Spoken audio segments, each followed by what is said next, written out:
name's Jay Hull, and I feel like I should start by giving you an apology because I just sent you like 1,000 emails about the GLBC. So I'm glad you're here, and we're going to kick off with a technical briefing right now from David Berger, who's the CTO for Integra and the GLBC.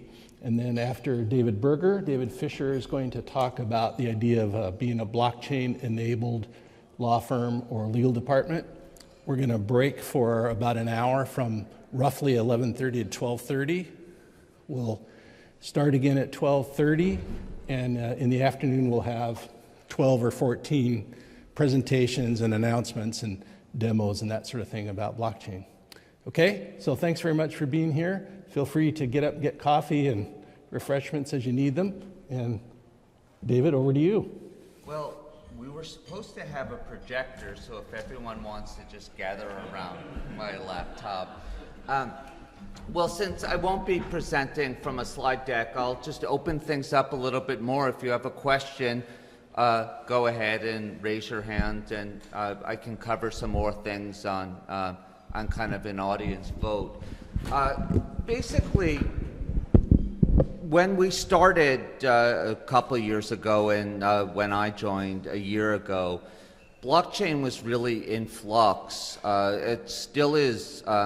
If you get good at working with a certain technology, whether it's Ethereum or Hyperledger or one of the up-and-coming blockchains, by the time you get your environment set up and train up your developers and get your use cases done, odds are things will work completely differently. So we had to take some guesses about what we thought was the best technological course and let the blockchain consortium form and have the technical committees come together and get feedback from all of the members.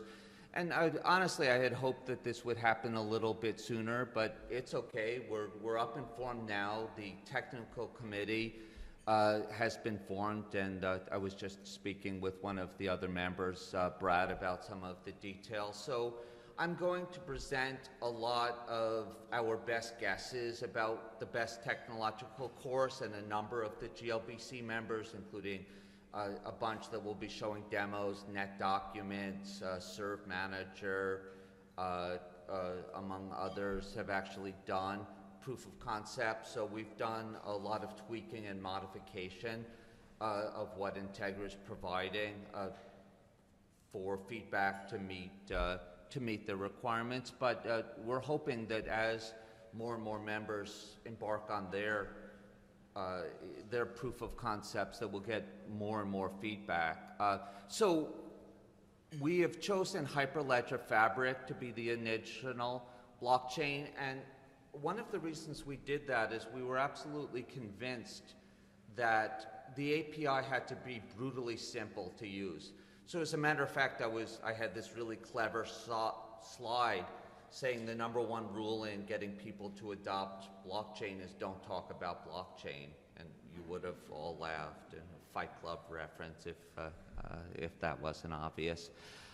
So my point being that that since the underlying technology, the DLTs, the blockchains behind what's going on, or again, I said, is in flux, we thought the best thing to do would be to stick with a brutally simple API layer. So in other words, use the same standard programming technique that you're using in any software as a service, any basic cloud architecture, or the majority of ones. And if developers were interacting with the blockchain through that layer, they could use the tools they're familiar with, the design patterns that are well established, and not worry too much about blockchain itself, other than understanding that it's immutable and it's synced and it's shared. I mean, basically, when I'm describing it to non-technical people, I basically say, pretend you have a Google Doc sitting behind it, and once you enter data into a cell, it couldn't be changed, and you could only the world could read the spreadsheet, and the ownership of the Google account was controlled by a group of really trustworthy companies like Thomson Reuters and American Express and the top law firms in the world. And you know, you guys know about the consortium, so I don't need to describe that.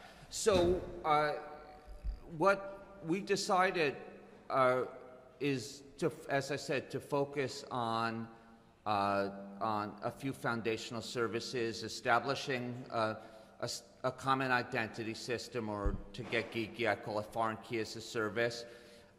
Proof of existence, so basically taking any document or any digital data and hashing the data and creating the hash, and we'll be going into much more detail about exactly what that means and why we chose just to use hashes, and some stuff with key registry systems. And again, some of the demos, there'll be a Contract Express integration demo coming up that shows a lot of this net documents has stuff. So we chose Hyperledger Fabric because it was really the blockchain platform that was primed and ready, but we'll be announcing a bunch of things around the fact that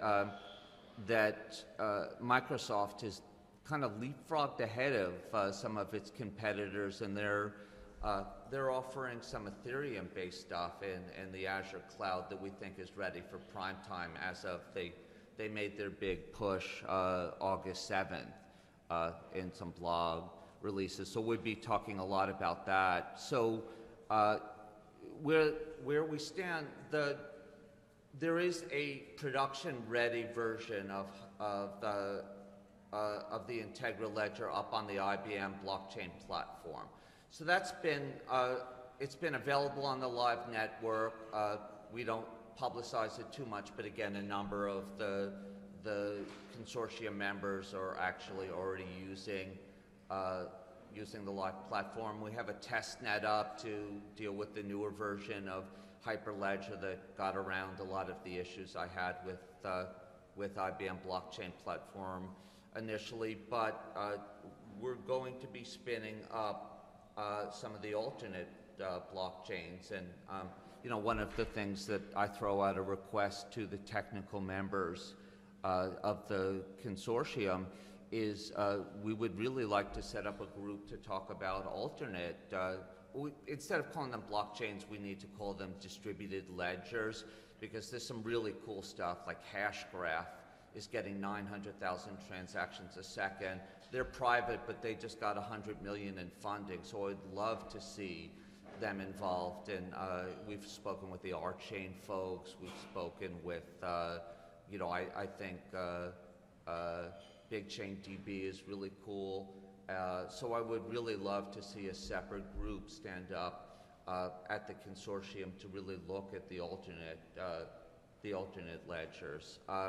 So where we stand really, as I said, is I've made my best guesses about hitting the Integra Ledger, and I was going to walk through the API. Honestly, it takes an average of 2 phone calls for me and a developer to get it going. The record integration was about 40 minutes. The Serve Manager guys, I mean, they thought about it for a couple of weeks, but from the time we sat down and I went over the API, 40 minutes later, they had a pretty solid proof of concept. You know, a couple, 40 minutes, a couple of weeks. So I think we did a pretty good job, but again, once we start to see hundreds of people hit it, and you know, certainly, hopefully most members of the consortium who have representatives here, as soon as we start in helping them, or if they do their proof of concepts, we'll be wrapping things up. So, you know, that's my general overview. As I said, since I don't have the deck, I'd really like to open it up to any sort of questions or discuss anything anyone in the audience would like to. Nothing too heavy, just very easy. Since we didn't have a presentation, could we possibly have all the registrants get a copy of that by email? Sure. Yeah, I'll send out not only the presentation I had, but I've been putting together a bunch of resources that I plan on making available on the consortium websites. But there's some really great articles about blockchain and the technology in particular. For example, the August 7th blog from Microsoft. If you're really really interested in Ethereum and what's happening with that, it's really a great article.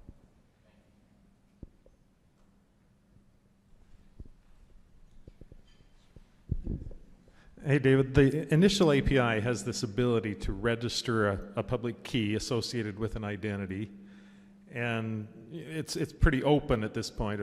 But has any thought been given, or has your team been considering how you might integrate that ability with different types of identities, either blockchain-based identities like Sovereign Foundation, or other types of electronic identities? So, by the way, that's Brad Clements. Brad is responsible for some of the most significant integration done to date with NetDocuments, and he is a member of the GLBC technical committee. So we wanted to keep an identity system open. So one of the Integra advisors was one of the founders of the CU Ledger, the credit union ledger. And they introduced us to the Sovereign guys very early on. So one of the things that attracted us to Hyperledger initially, and I'll actually explain what Hyperledger is and the whole relationship after I answer this, because it's kind of interesting. One of the goals of Hyperledger is any blockchain project within the Hyperledger Foundation would be interoperable with everything else. So the Sovereign guys ended up donating their blockchain, or at least a version of their blockchain, and it became Project Indy. So we were really excited and expected Project Indy to get integrated very early on. And the main competitor to Indy, they're like 35, or there were at the time last I looked at about 35 major attempts, Uport being the big Ethereum one. So we were really excited about possibly using Indy. Honestly, Indy really felt more like it was a publicity stunt where they donated the code, and there was very little work. There was very little stuff going on GitHub, and even the documentation basically said, we didn't have time to, literally said, we don't have time to do documentation, go to the Sovereign Foundation. So it was on my list. I thought we would get back to them. I noticed last week that about 17 days ago there's major activity. So I think that it's time to take a real close look at Indy in particular, but some of the other identities. So sure. Oh, so I'm just gonna. How many people in the audience actually could tell me what the difference between Hyperledger and IBM's role in Fabric and the Linux Foundation? Does everyone know this? Because it's a little bit confusing. No. Okay. So IBM, a bunch of companies were working on their own blockchain technologies, and kind of in the same way, Integra realized that blockchain doesn't work for an individual company. It's a network technology. So a lot of the efforts were open sourced. So IBM was doing some really good stuff with Ethereum is cool, although it has serious problems with speed and cost, and it's an open network. And our conclusion was that no law firm or major corporation is going to allow their data to be protected by some random hacker in North Korea. So you really need a separate type of blockchain, private blockchains or permission blockchains, and that's just not what Ethereum is good for. So there were a number of attempts at permission blockchain, and Quorum was an attempt to put permissioning on top of Ethereum. and don't get me started. They have their issues. They're not quite dead yet, but they got to get their act together.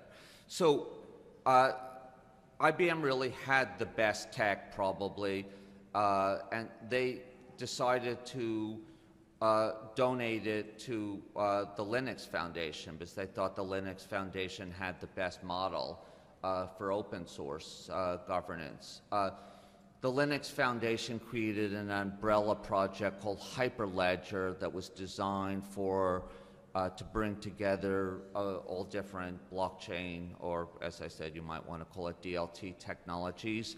And 3 different companies donated blockchain code, and everything was in incubation. So IBM did Fabric, which is designed to do private permission blockchain, which is perfect for the legal industry. There's a Roha, which is for mobile, so it's interesting, but even I haven't played too much with it. And there's a third one that's interesting. Intel came up with a way of using their proprietary hardware to kind of simulate Ethereum mining, so it's much more efficient and faster, and that's called Sawtooth. Sawtooth is up and coming, so I might have actually considered Sawtooth if I were to create the Integra Ledger today, but that's a whole other thing. But significantly, Fabric was the closest to going live, and it did. They're actually in version 1.1 now, and Sawtooth actually made it out of incubation. So IBM, I'm not going to, I'm tired of bashing IBM. IBM created an enterprise-grade cloud-based version of Hyperledger Fabric. So they're no longer responsible for Fabric itself, although they help contribute. Fabric is now an open source project being worked on by thousands of developers.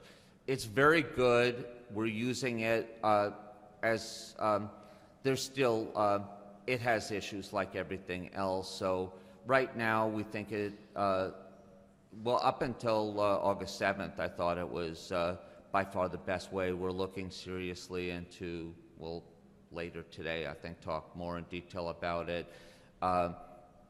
Get some Ethereum code running so you can just route from one to the other depending on the use case, and with headers and some cool stuff. But again, in the same way that Bitcoin does not equal blockchain, legal tech, legal blockchain does not necessarily just mean smart contract. There's a whole lot more to it, and Hyperledger Fabric does not necessarily equal IBM. So that's kind of my rambling thought there.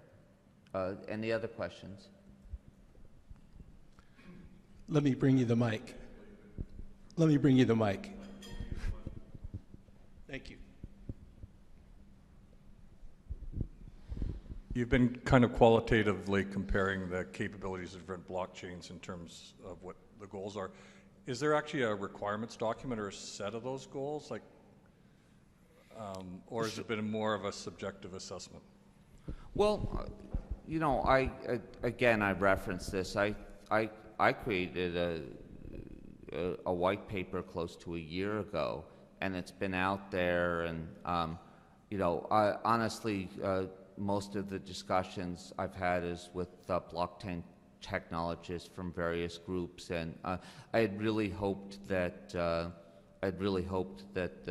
technical committee would get to meet sooner, and we're really meeting for the first time this week. And one of the goals will be to gather the thoughts, so it's not just me pontificating, that it's really organized stuff. As a matter of fact, one of the joining members suggested that their POC be, you know, a consolidation of some of stuff like Swagger and other more Swagger and other documentation that was a little bit more formal than my having coffee with someone. So we're working on it, and I would love anyone's feedback. So with the Hyperledger decision task cast in stone at this point or not? Oh, no. No, as a matter of fact, I literally on the plane was standing up an Azure proof of authority parity network.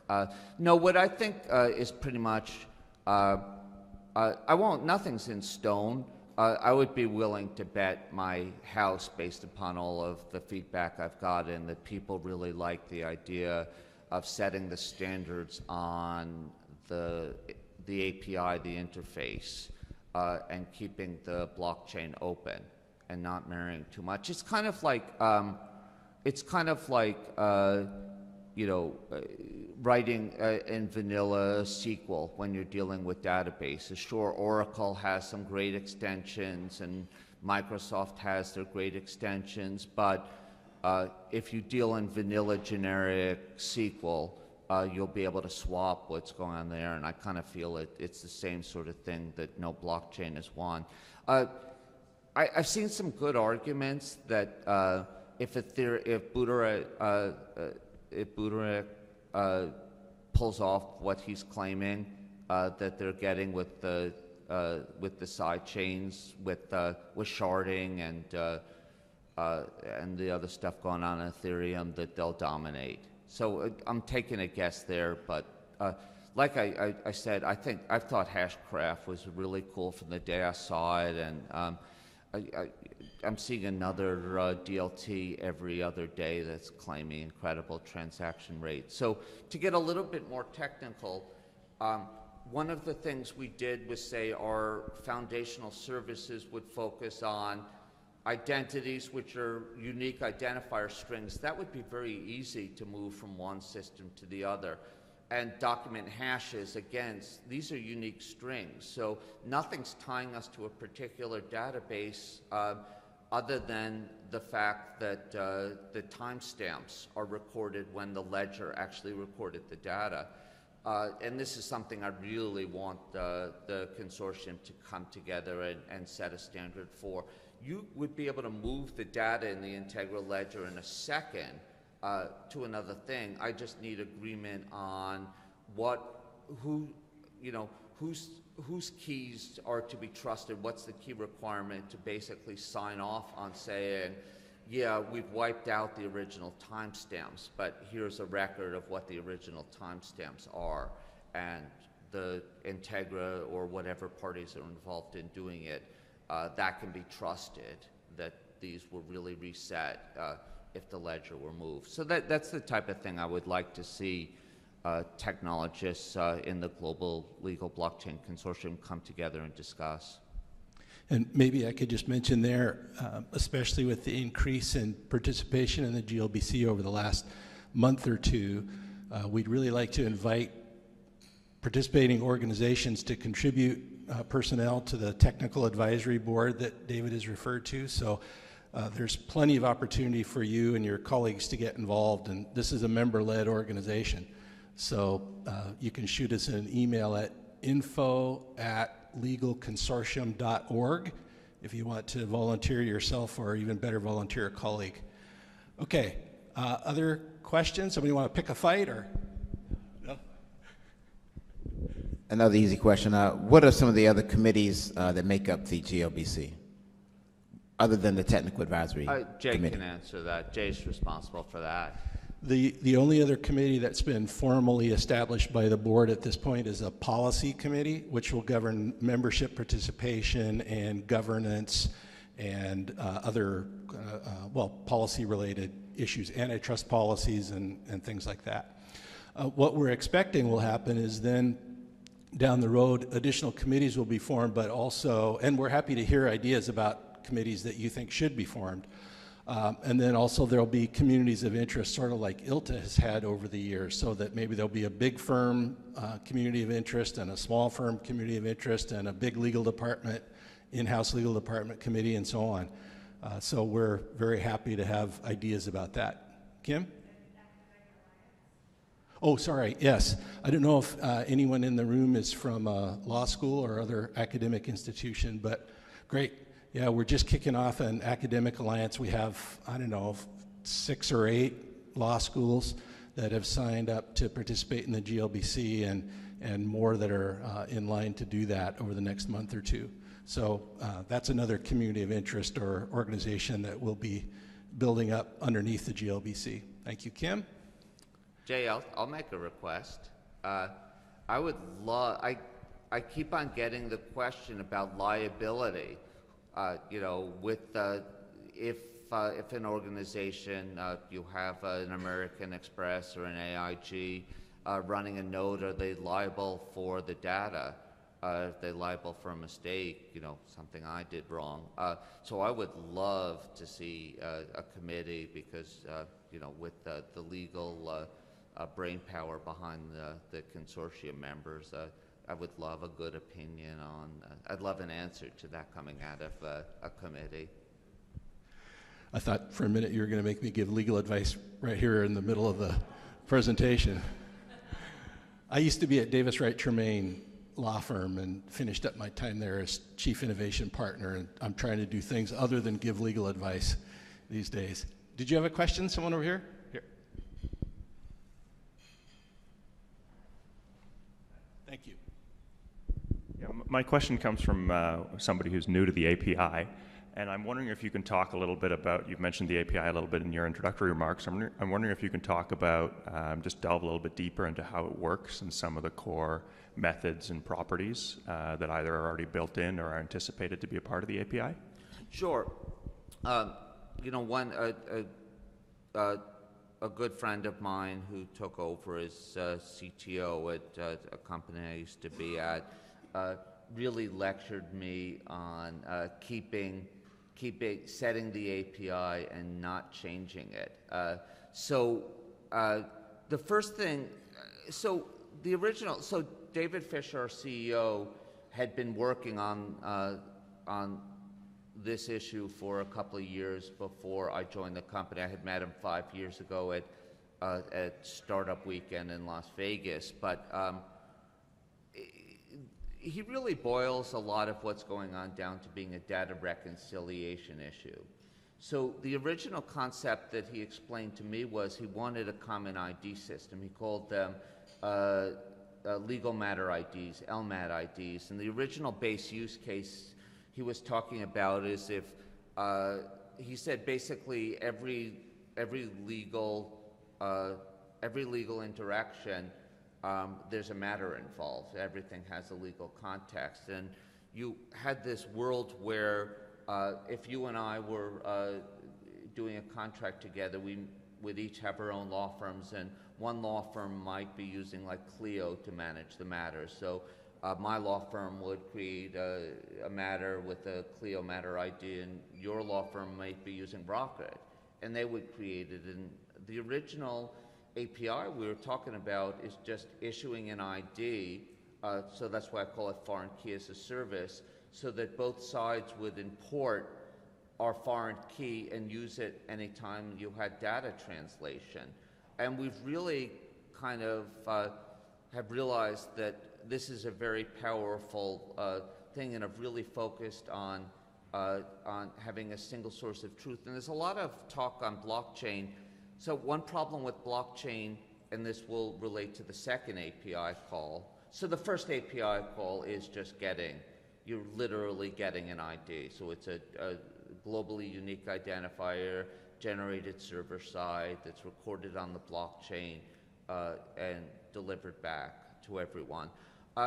So one of the big questions I was getting a lot and learning a lot about, and it's a big thing, is, well, what data do you put? Do I put documents? Do I encrypt data?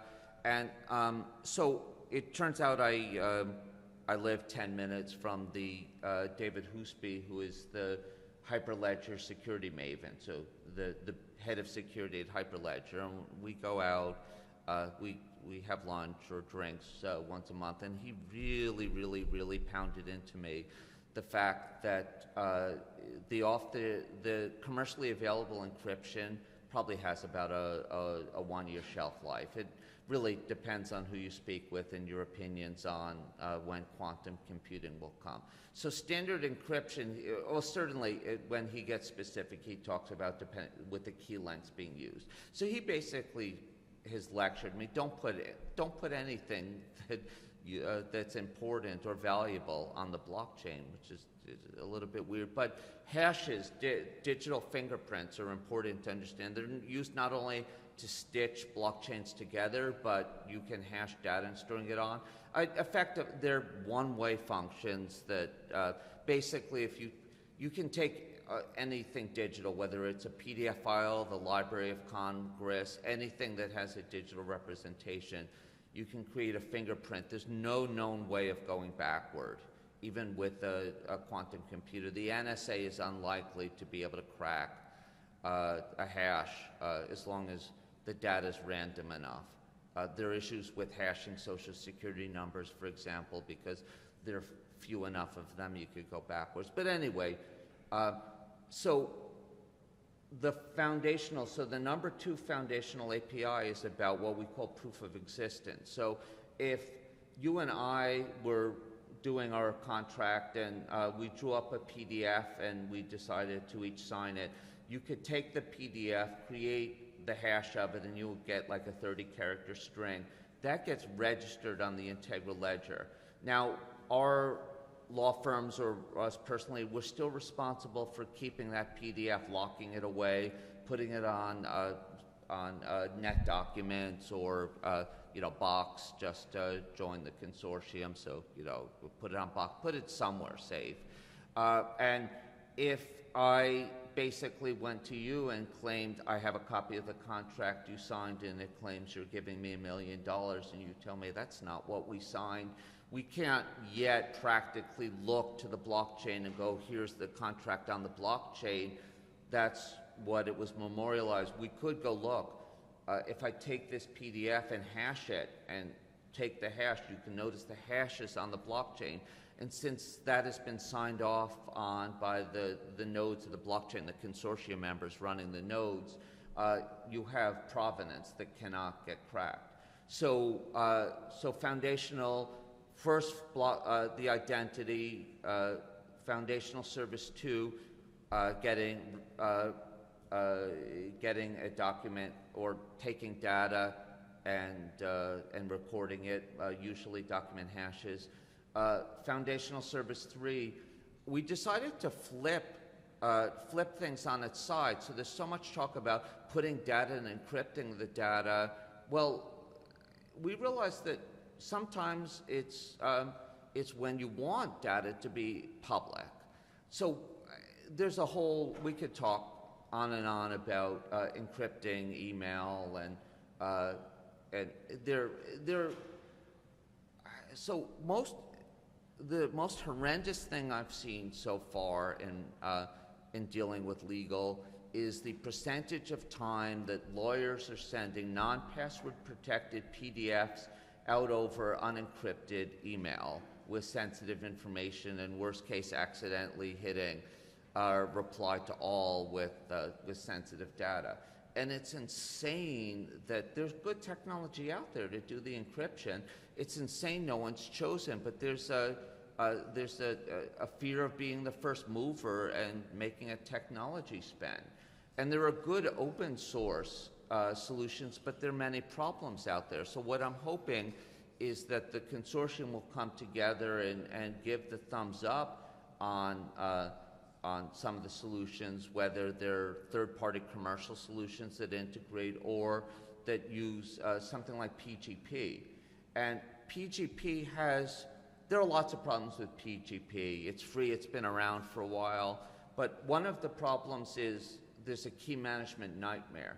Well, I sat there going, well, we're lucky. Anyone who is willing to commit to blockchain, their company is committing to a key management nightmare. So I'm just going to coast in behind that and go, if you're willing to talk about blockchain at all, managing your PGP keys is not a problem. Another thing, so again, I have friends who know the security much better than me, but they've validated my, I thought might be a naive assumption that, look, if you're doing you have to look up someone's public key. So in general, people are looking them up on key servers, like MIT has a key server, PGP has one, and you have to look up someone's public key, and people go, well, man-in-the-middle attack, someone can get in the middle and hack it. Well, if I'm discussing with a technologist, I may just use a known server. It's HTTPS protected. No one's going to do a man-in-the-middle, but the CIOs, for some reason, there is an issue convincing people. So certainly some of the decision makers in legal. And I realized, gee, again, if you were willing to trust and use the Integra ledger, use a legal blockchain, you have the ledger already either running behind your firewall. Some people we've dealt with absolutely insist it has to be behind their firewall. So if someone needs to do a PGP key lookup, there'll be no man-in-the-middle attack. It's safe behind their firewall. And then the other half of the people I run into told me that they'd never run third-party code within their firewall. But if at least it's running on Amazon or AWS or Azure or something, they've established a trusted connection. So number 3 is a key registry. Now, this is my theory on it, and we've played around with some stuff with Microsoft Word and stuff. Net Documents will actually, instead of talking about it, went ahead and used the Integra ledger, and will actually be demoing using the Integra ledger as part of a solution for the public key registry. So those 3 are the focus. We have an API document. If you get an email to me, dberger@integraledger.com, or anyone from Integra, I'll send out the API. It's right now, somewhere down the line, we'll probably be charging a penny a write to the ledger, so a trivial amount. But for the time being, I'll just send you an OAuth key.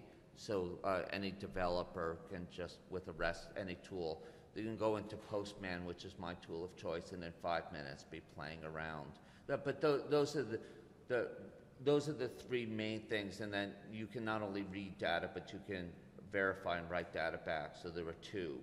There are 2 lookups. So 5 API calls right now.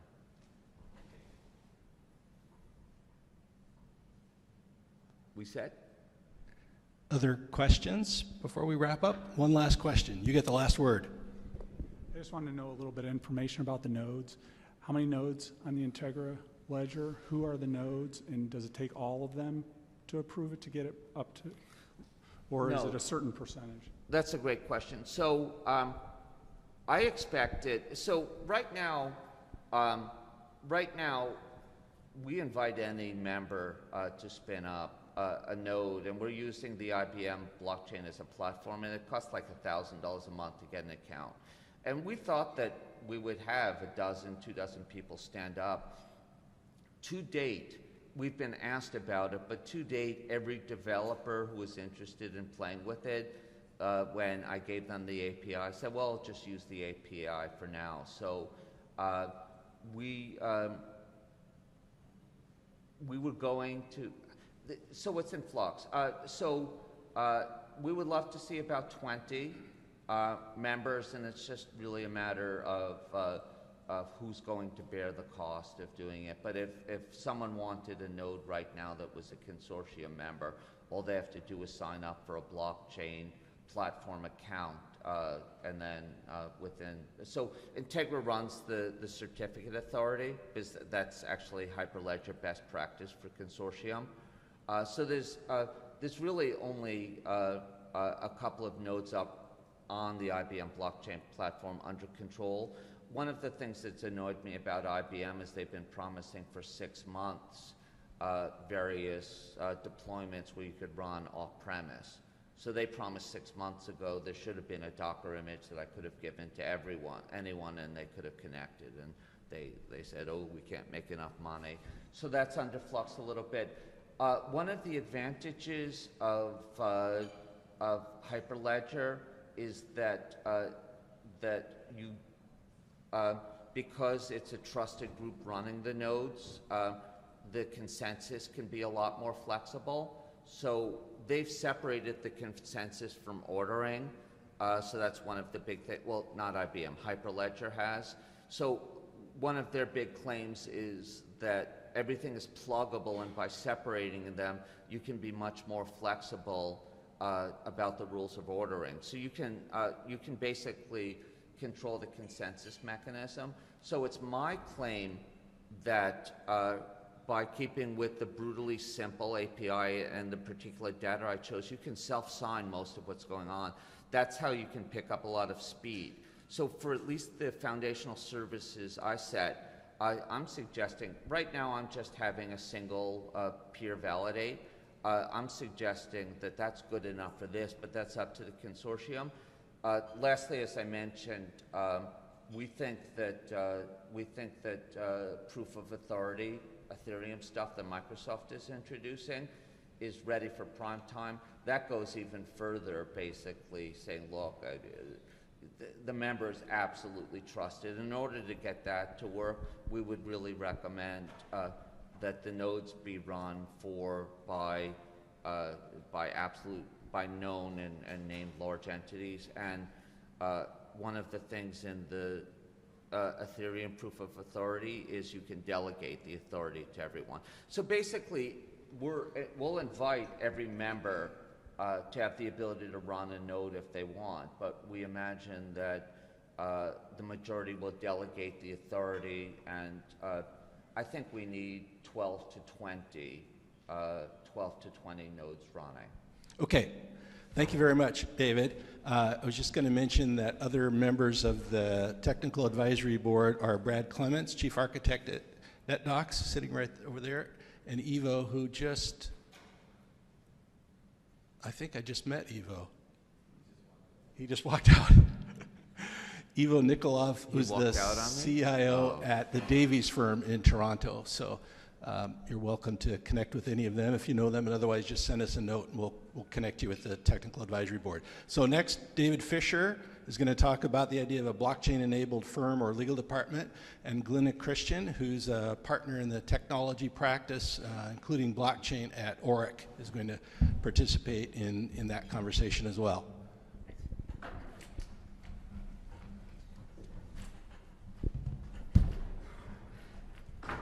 Okay, so we'll go through this pretty quickly. So following up on David Berger's, I think, brilliantly simple approach to applying blockchain to the legal technology stack of the world. So Glenna and I are going to talk a little bit about how, in practical terms, this might be interpreted by a law firm or an in-house legal department. And just so we get a quick sense of demographics in the room, how many people here are part of a software company? Just raise your hand. Okay. How many people are part of a corporate legal department? Okay. And is everyone else at a law firm? Okay, thank you. So, as David said, we have these foundational services. And when I started this, I guess going on 3 years, it's kind of amazing to think, while everyone was looking at sort of the fancy, sexy parts of blockchains, you have cryptocurrencies, smart contracts, which sounds like it's a legal thing, and really it's a poorly named type of just self-executing code. We had the insight that really what makes all this possible, whether it's cryptocurrency or smart contracts, is this notion of digital trust. Right? The reason you can have a smart contract, a self-executing code fragment, is because you trust the code. It's there open to review on blockchains. You see it, you trust it, it's immutable, and you trust the data, the inputs, and the outputs. again, trust, digital trust. And so when we set out to create a what we call blockchain for law, the Integra Ledger, we didn't focus on the application layer. We focused on that trust layer, thus the creation of the consortium. I think we're now approaching 90 members, which is incredible. I mean, we announced it at ILTA just a year ago, and just in the last 30 days, the size of the consortium has doubled. So it's accelerating, which is really great to see. But the idea is the ultimate root of trust, for this blockchain, is the industry itself, which I think is appropriate just given the nature of law and its self-governing structure. It makes sense that the legal industry should provide the governance, and the root of trust for a blockchain for law. So that's the consortium. That's the strategic concept there. Then for the blockchain itself, the Integra Ledger, the idea was to, again, not focus on building consortium applications, as you might see it on Wall Street or in trade finance or various other industries where you have an industry come together to try to collectively build one application. That's not the approach we took. Our approach was, let's create these basic foundational services. So simple things like universal identifiers or Integra ID. Proof of existence, right, through hashes, and as David mentioned, a key registry. I mean, really unbelievably simple. As David also mentioned, I mean, that the record for an integration was 45 minutes, because we designed this so you don't have to be a blockchain developer. And the reality is, if you're in a corporate legal department, or a law firm, I mean, you're not there to develop software, right? You're there to, as Glenna can confirm, serve clients. And so what we're going to talk about in the next 10 minutes or so is how blockchain, the way we've architected this via the consortium and Integra, we think becomes a reality very soon in the day-to-day operations of the world's lawyers. So David mentioned that we've implemented this so you don't have to go and develop on blockchain. Right? We don't expect the average law firm to go develop its own Ethereum wallet, and connect to the Ethereum blockchain and synchronize, a node and deal with all that's involved with that. Really, what you want to do is you want to be able to utilize the digital trust features of blockchain, and so we implemented Integra in a way that would allow the software companies, and 10 or 12 of which are going to do demos this afternoon, to implement these blockchain digital trust, proof of existence, authenticity features so that the consumers of law, whether they're clients, corporations, individuals, law firms, can implement net documents, and wake up one day in a week or a month and have this full-featured document management system with additional functionality, additional digital trust, proof of existence, authenticity built in. And so that's how we've designed this. So one way we like to talk about this is, this goes back to the essence of why we did this and how we designed it. It's a simple idea, really. Unique legal data should exist one time. And if you think about that, that sort of makes sense, right? You sign a contract, but as everyone in this room knows, every contract today has some boilerplate language that counterpart agreements are all basically considered the same agreement. But in reality, they exist in different places. They're not the same thing. So our insight was that blockchain, much in the way that it can confirm the existence and authenticity of a Bitcoin, or a token, I mean, why not look at a legal document or a contract in the same way you think of a cryptocurrency, right? So if you can trust a blockchain that has no intermediaries, no central authority, no Google in the middle, no Facebook in the middle, no US government in the middle, if you can trust a blockchain to confirm the continuing existence and uniqueness of that ownership of that digital asset, why not apply that same concept to really the currency of law, which is documents. It's words. I'm going to interrupt you 1 second. I don't know if you got. Can everybody hear me? Okay. So let me give you a real world example of that because is that any better? Okay. When I listen to David Fisher and David Berger talk, I completely don't understand what they're discussing, what they're talking about, because I have to have pictures and I need to see it. So when NetDocs does their example and some of the other ones later, make sure you come and watch that. Because the bane of my existence and what David is talking about is trying to know what's the final execution version of a contract, right? How many times have you had a client call you, or you'd be the one to say, do you still have that final version that was executed 8 years ago? Wasn't that so-and-so who worked on that? Are they still with the company? They got to look through their emails to find it, right? Almost on a daily basis. So what David is discussing is simplifying that and using blockchain ledger technology to be able to have a hash, to be able to find it anywhere where it is. And that Documents now has a management system where you can store on a blockchain, the Integra Ledger blockchain, so your client and you just need that code, and then you can retrieve it. It makes it super easy. When you see the demo, you're gonna be like, holy cow, that's amazing. So that, in terms of making my life better, or my clients easier, and trying to find things, is just but one little example. So I wanted to throw in some, how you can already use it to try to make efficiency and process a little more clean, easy. If you could hold your question for 1 second. It's a simple universal idea, right?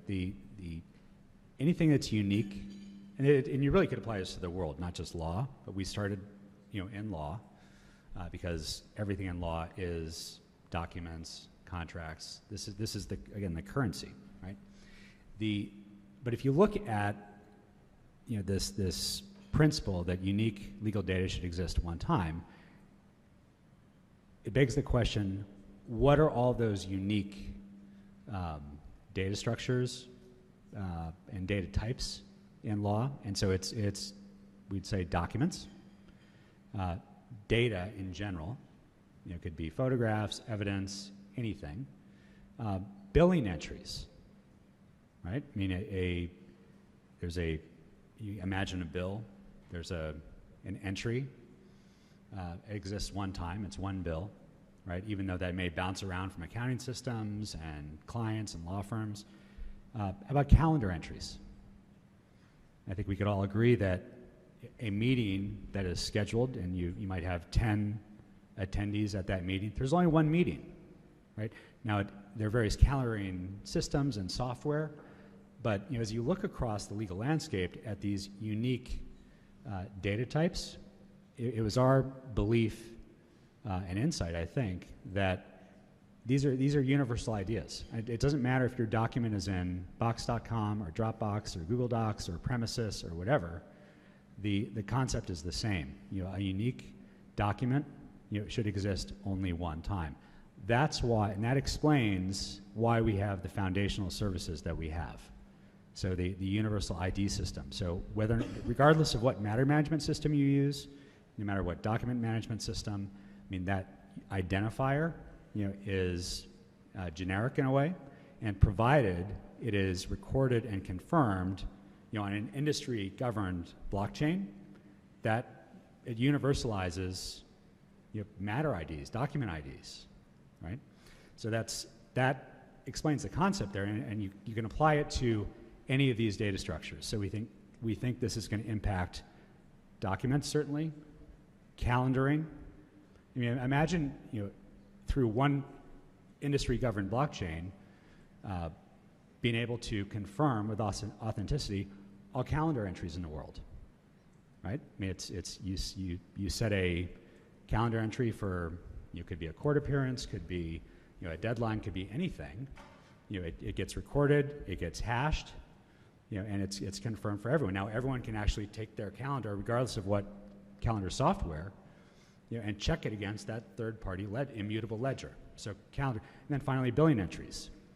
Think about the reconciliation cost, right? You send a bill, if it's a major corporation, then maybe you're on their billing system, and so you're linked. But for most clients and law firms, there is no intrinsic integrity between those systems. Again, that's where this universal blockchain-based identifier comes in. So now a law firm, an ORIC potentially, generates a legal bill, right? Gets a unique identifier. They're small. They're small bills. But there's no limit. You can actually generate IDs for every entry. I mean, and you end up with something that we would call a blockchain schema. So you take that legal bill, the bill itself has an ID and a hash. Every entry potentially has an ID, and a hash potentially. I mean, the individuals, the billing attorney, can have an ID. Back to the question you asked. As soon as you end up with a system of universal IDs, I was talking to someone at Cisco a couple months ago, and they referred to this as really the universal API of legal data. And so we think that, and that's why we're so happy that the consortium has become so large and is getting larger. What we're talking about here is bringing fundamental data integrity to the world's legal industry via the system of identifiers and hashes, which on the surface seems a lot less sexy than smart contracts or cryptocurrency, but really it's leveraging the exact same concepts to, we think, transform the digital landscape of law. So you may be covering this later, but one of the things that I think that's sort of interesting about what he just said is really around data integrity, because if you're in this room listening to blockchain, you're probably also thinking about AI and using different algorithms. Maybe you're using Kira for due diligence or any other of the different options that are out there. And I think law firms and the legal industry is really starting to look at how you can use AI to drive efficiencies as well. And if you've got data integrity through using a blockchain, then it's going to help your output on the AI side as well. It's garbage in, garbage out in AI. One of the biggest issues with it is what are you putting into your model to drive the output. David's really talking about how to clean up that data as well, driving better AI results too. Yeah, I'm glad you brought that up. As AI gets more sophisticated by the day, subject to more disputes. Imagine, and we're already seeing this in the autonomous driving space, with some of the Tesla crashes, where there's a dispute over whether it was the software, or the driver. How do you prove it? Right? Do you put the software engineer on the stand? So what Glenn is referring to, and I've mentioned this at other conferences, that we think, for all the wonderful things we're going to do to clean up data reconciliation, data integrity across the legal industry, we think the killer app for blockchain and law may actually be as audit for AI.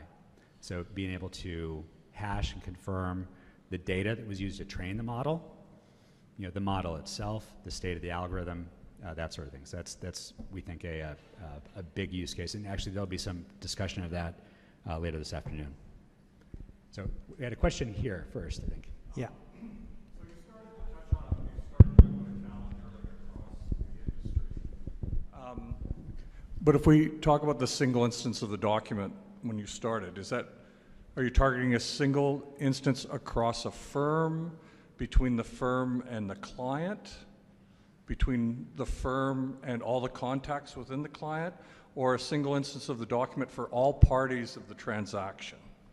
It's for any purpose. This is a global universal identifier system. So if you're a law firm and you want to get an Integra ID and hash the document, you don't need anyone else to do that. You can write that to blockchain. But if you're working with another firm and you want to reference that and have them use that identifier potentially, now you've created that integrity there. And it could, as Glenn said, just could be for look-back purposes.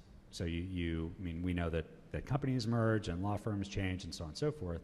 So at some point, when you're looking at that box of digital files, and you want to say, is this a complete, is this the complete patent file? Is this every document? Yeah. This is a means to confirm that. So we don't take a position necessarily on how it gets used, client to client, law firm to law firm, individually.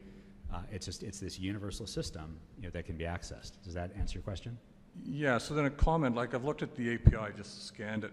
It's not really adequate for that cross-industry scenario that you talked about. There's things like access controls, being able to group documents into files, like legal files. Like it's maybe a tenth of what it needs to be, right? Again, we kept it at just the foundational service. Now, to the extent that people want to build on top of that, to their liking, that's fine. But especially at the earliest stage of this, we didn't want to take a position on how some of those things should be implemented. So all we did was stand up the most basic services. But again, that's per the technical advisory board that stood up. We'll be adding to that. I mean, Integra is a small technology company. It's not for us to promulgate a specification for the industry. Yeah. Well, I guess I provide the same feedback I provided the previous guy. You need a set of documented use cases so that you can be evaluating the progress in the API against what you're actually ultimately trying to create. We don't disagree, but again, it's been a process here to actually gather critical mass of the industry, and so I think we're there. I mean, that's why we had this meeting. While we announced this a year ago, today is really the kickoff. The consortium. We're at 90 members, which makes it, I think, the largest in the world in law. With the committees being stood up, so Integra founded this and funded this, but we have an independent board. There'll be elections, so we have to kind of set it free. So that's what's happening next.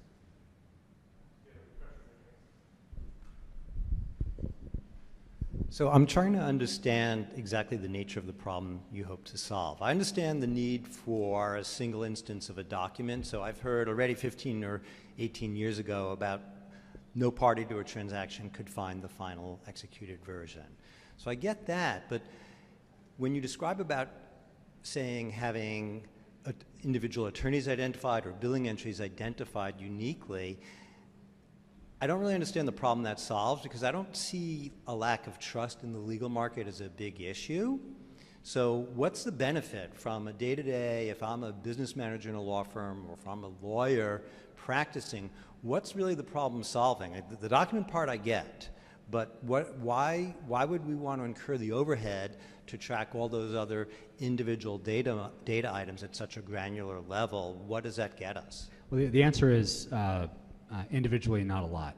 Sorry, say again? The answer is individually, not a lot. No law firm is going to stand up and invest heavily, and that's why it's a consortium model. It's to mutualize the investment.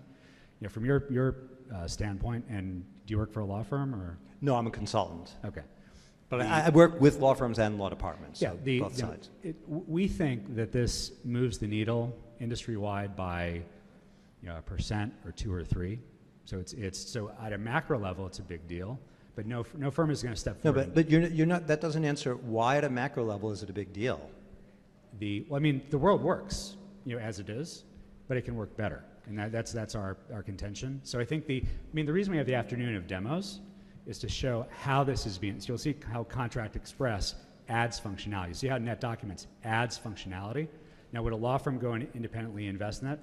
Maybe not, but the software you use, we believe, will increasingly have these integrations, much as Twilio, as a service, is built into software to do SMS. Most firms, most software companies don't want to go build the infrastructure to do SMS messaging. They'd rather pay a penny or a tenth of a penny per message. This is the same sort of thing. If it's a hundredth of a penny or a tenth of a penny to simply write and confirm existence, that's helpful over time. But it's not something you're going to rush out and say, wow, this is a life-changing thing. It's actually a little more than that as well, to be fair, because what we hear from our clients every day, not just what they're asking us, but internally at our clients, particularly the larger companies, is what are we doing to innovate and try to anticipate and be ahead of the game? What are we doing from a technology and a design process standpoint to do things differently? They're really looking for their outside counsel to partner with them and find ways to be better service providers so they can be better service providers to their business units. I hear clients on a regular basis say they are not just looking at providing legal answers, they are looking at how they can help generate revenue for the company. So even within internal legal departments, the role of lawyer is changing. It's more business advisor. It's also more about driving company efficiency and bottom line growth.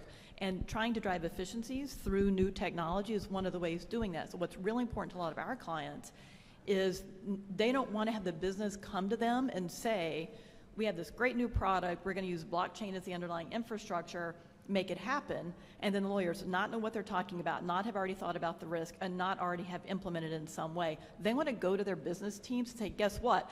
We've got this cool new NetDocs application where we can use Integra Ledger to store documents on it because we want to know what you're looking at. We want to be thinking about this now and kicking the tires on it.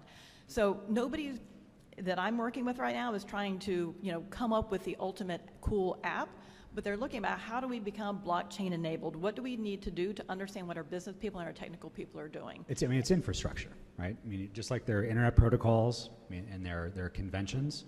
That's why it's hard. That's why you need a community. That's why you need a consortium. This is infrastructure. No one company or firm can do it and get an ROI on it. One thing I want to mention on what Glenda just said, so something that's already emerging, and we've had discussions with the Accord project, which is the Smart Contracts Consortium, is aligning the smart contracts community with the GLBC kind of global identifier and authenticity community to embed IDs, unique legal industry IDs, in smart contracts. It doesn't sound like a lot, but if you think about it, for the emerging smart contracts world, especially in financial services, so great, you create a smart contract, you have multiple parties, you have lawyers involved. How do you relate that smart contract to the legal industry? Do you photocopy it and stick it in a file? Do you copy it as a text file and file it in your document management system? Wouldn't it be better if you actually had blockchain-based digital integrity through the entire chain? That's what we're talking about. So again, if NetDocuments and other systems are starting to implement these blockchain-based identifiers, now interestingly, a NetDocuments becomes relevant potentially to the smart contract world. I don't know if you've thought about that, but there's functionality that's coming that's not obvious on the surface, but as a community, and that's why we're doing this. We're creating the infrastructure to create that sort of new potential. And so you'll see some of the applications this afternoon, but ultimately we think what's really exciting is what comes next. So as we get alignment across the legal industry and against the smart contracts folks and it's the global ID folks, as that becomes consistent, very much like web addresses and DNS and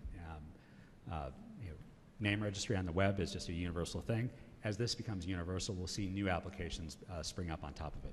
We have a last question right over here, and I just wanted to mention after this question, we're gonna take a break, and we'll reconvene at 12:30. We'll have a brief kickoff at 12:30, and then there'll be, as I mentioned, a series of 12 or 14 little demos and announcements and other things blockchain related from some of you in the room and your colleagues. I'd like to also mention that there's a blockchain track at ILTACon throughout the week. So Glenna Christian, who's sitting up front, is kicking off the Blockchain 101 session on Monday. On Wednesday, there's a real-world blockchain session and a how to build your first blockchain app session. And then on Thursday morning, there's a session on the future of blockchain. So if you're interested in any of those, just search blockchain in the ILTACon website and it'll give you the particulars. So we hope you'll come and engage in those sessions as well. And here's our last question. My question's around the scope of the GLBC as it currently stands. It sounds that the GLBC is focused around efficiencies and applications within the legal vertical itself. But is there the potential for law firms to reinvent themselves as advisors to business networks and actually advising other industries to adopt blockchain technology? Is that part of the focus of what the GLBC is? And along a similar vein to that, is it also concerned with the application of, well, the changes that are going to come in law itself from blockchain and, the changing nature of contracts, physical contracts versus digital? So I guess there's two questions there. There's the first around enabling law firms to be advisors to other industries, because lawyers see the problems in industry verticals. So if they understand blockchain, they might be able to take the front foot and be able to advise on changing industry verticals through blockchain technology. Is that a focus of the GLBC, and is law itself a focus of the GLBC? Yeah, so first of all, let me say that while we launched this and founded it, I mean, it's really in the process of being set free as an independent, truly independent organization. So I think the future focus is up to the members. So that's my broad, I guess, non-answer. The way we did focus on this initially was business of law. Virtually we saw that almost everything else blockchain-wise was focused on law in the practice of law in the context of other industries. So an example would be the legal group at R3, which is really there, supporting the Wall Street blockchain consortium and what they're doing from a legal perspective. Or you have the Enterprise Ethereum Alliance Legal Working Group, which is similar in the sense of advising the companies. They're doing business unit application of blockchain technology, and so you have a group of lawyers there to help support that. We felt that rather than just focusing on how attorneys support other industries, that this group first and foremost need to focus on the business of law, the tech stack of law.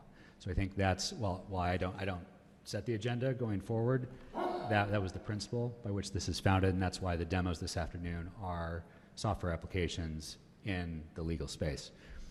Now, the fact of the matter is law touches everything, right? It's a context for life for every industry, and so I think as the organization gets bigger, and I suspect it's about to get a lot bigger, as in probably one of the top 3 blockchain consortia in the world of any industry. I think that's where we're going to be by the end of the year, probably maybe number 2. I think, as Jay Hall mentioned, I think there'll probably be communities of interest. So you might end up with the pharmaceutical industry, subgroup or committee, and you might have Wall Street, and you might have insurance, and so on and so forth. And so I suspect that the mandate will broaden. And in terms of content, I think that will follow. Do you have any thoughts? So I think it is more than just the legal industry per se, because we are seeing it in clients mostly in other industries, other than tech industries and other than other law firms or in-house legal departments. So for example, in real estate, I'm on the board of a public housing foundation that's already jumping into blockchain on how they can drive more efficiencies in public housing projects, because things are still done by Excel spreadsheets. And so they can just go right into blockchain to have better tracking and identification there. Financial services, legal departments are using it. So we're already seeing it drive lots of other industries which are dependent on different legal requirements, particularly contracting. So tracking the supply chain, letters of credit, sort of the more mundane task, but that's really where the applications are already being used. So it's really legal issues and legal documents in other industries where I think is going to be the most quick adoption. So I think the consortium ought to be involved in that from a data integrity and consistency standpoint. Great. Thanks, everyone. Appreciate you coming, and please get involved and help us make this better. We'll see you in an hour. Thank you, Jay. We're very excited to be with all of you today at this groundbreaking event and as members of the Global Legal Blockchain Consortium and this community. I'm Nita Sanger, the Global Head of Innovation for Wolters Kluwer's Legal and Regulatory Division, and with me is my colleague, Tina Weilu, who focuses on legal and regulatory within the US firm. Today, we wanted to talk to you a little bit about what our Wolters Kluwer's Legal and Regulatory Division's views on the impact of the blockchain on the legal profession, share some areas where Wolters Kluwer, the L&R division, is going to be focusing on, highlight some issues that we think are going to need to be resolved before the blockchain can be more widely adopted in the legal profession, and then demo to you the use of the blockchain to verify the integrity of a digital transaction, leveraging one of our solutions, eFax, which is a global solution, which is a global workflow solution for corporate legal departments. So just to give you some context, a little bit about Wolters Kluwer. We bring about 200 years of expertise across the globe, and we are a leading provider of information services and software solutions to professionals in a number of areas: tax professionals, healthcare, legal, and compliance. We are here today as members of the Legal and Regulatory Division, where we focus on providing information and solutions to the legal and compliance professionals. And we are a very strong leader in a number of different parts of the world. The way we approach innovation is very much driven by understanding our customers' needs, identifying what their pain points are, and then working to solve for those pain points. All the solutions we tend to create are very much driven by working closely with our clients and co-creating them so that whatever we create has the most value to our customers. So when we explore and invest in technologies, we do that with only one focus in mind: to make a difference to our customers. As we look at blockchain, we know that it's a single source of truth, which is critically important in any profession, but more so in the legal profession. What blockchain allows is to provide transparency and accountability and improve efficiency and accuracy. But at the same time, when it's doing that, what it also ends up doing is helping drive productivity, which is really, really critical. As the legal professionals within law firms and in corporate legal departments are facing a lot of pressure to improve their productivity and to deliver higher value services. There are a number of uses of blockchain, and we've divided them into two broad categories: record keeping and transactions. Where we in Wolters Kluwer are looking at, we're focusing more on the record keeping aspect, which is in two broad categories. One is proof of ownership, and it could be real estate, digital, IP, and then looking at identity or verification of identity, and in things like proof of existence and smart identity. We are keeping an eye on smart contracts, which may be in the transactional space, but we think it's a really critical area, and we see smart contracts as an extension of the existing contract process, not as a replacement. However, we believe that the commercial application of smart contracts still needs to further evolve before it can actually become applicable. And as we said, blockchain technology is really powerful and has the potential to transform how legal professionals work.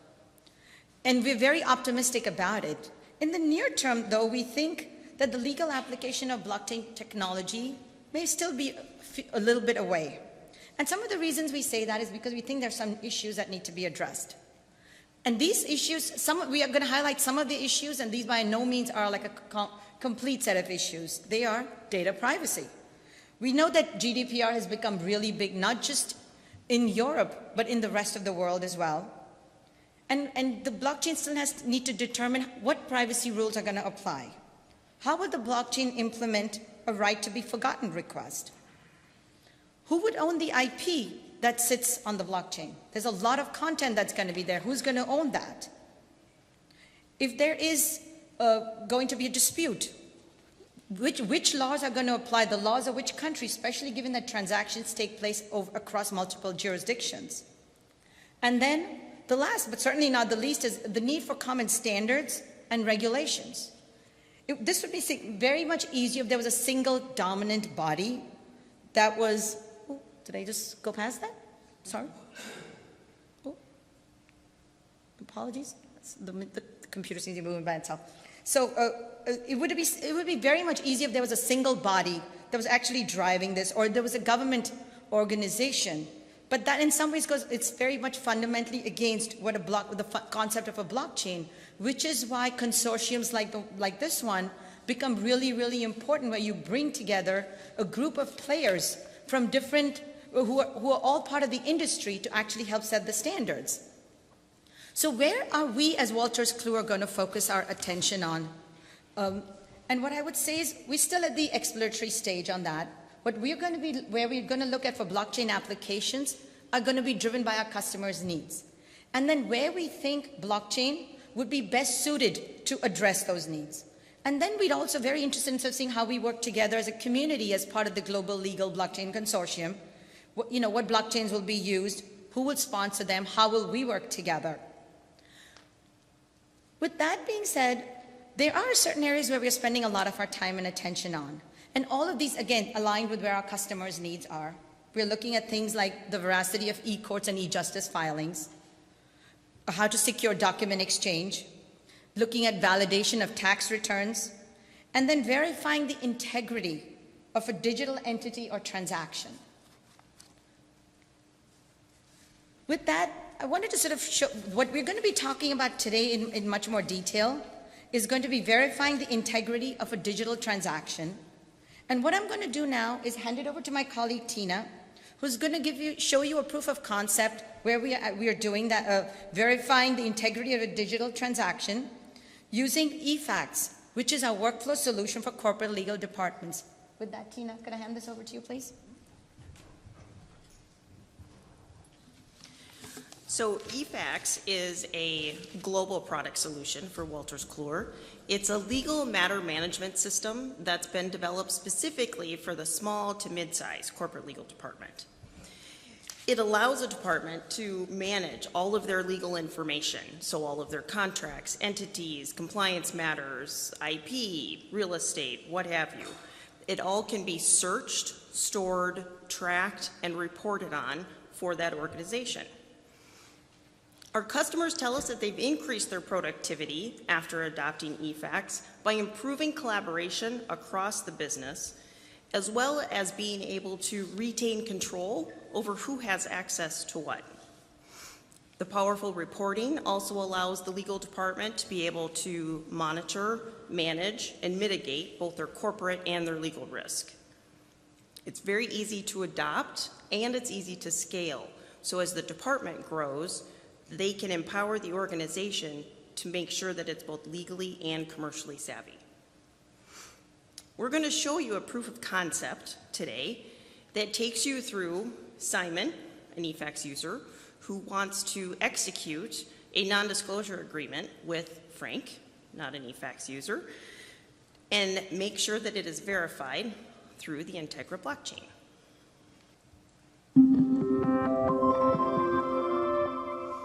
Simon is a user of eFax, a workflow solution by Wolters Kluwer, which his company uses to generate documents, send them to his customers for their signature, and then store them. Simon wants to use the e-sign functionality within eFax, as he knows that authenticity and integrity of the documents are verified on the blockchain and can be used as proof in case of any issues that may arise with Frank and his company in the future. Simon navigates to the NDA document he has prepared and intends to send to Frank. Frank, Simon's counterpart, is not an eFax user, and he does not need to be. He will be able to sign the document using any standard web browser, Microsoft Edge, Google Chrome, or any other of his choice. Now let's move over to Frank's desktop, where he gets the message from Simon. He sees a notification that there is a package there from him that he needs to read and sign. He clicks on the link, which opens the website and sees the details of the request with the timestamp. At the bottom of the message, he sees the blockchain verified logo. This means that there is a blockchain hash for this specific document. He wants to verify that the hash is the same on the document as on the blockchain. He clicks onto the logo and sees the blockchain ID and the message that it is verified. To confirm that the hash is the same on the blockchain, Frank copies the URL and checks the information on the blockchain.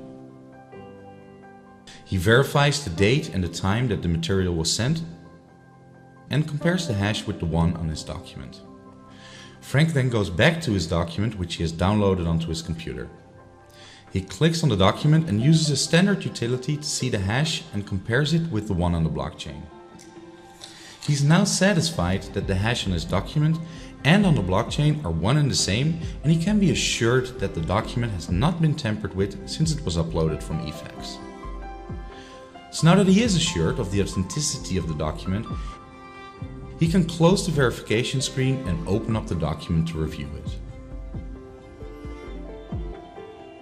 After Frank has reviewed the document, he sees the e-sign box that he has to fill in.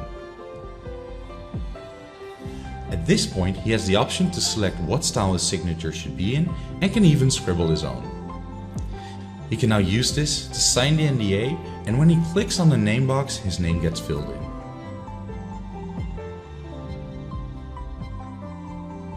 Once he clicks the Finish button, the signed document is now sent back to Simon.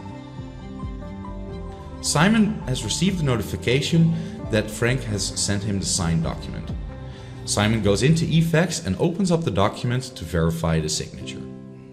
The transaction is now complete. Both Simon and Frank are satisfied that they have documents that have been verified by the Integra blockchain. The verified contract decreases both their companies' risk by providing integrity, authentication, and non-repudiation.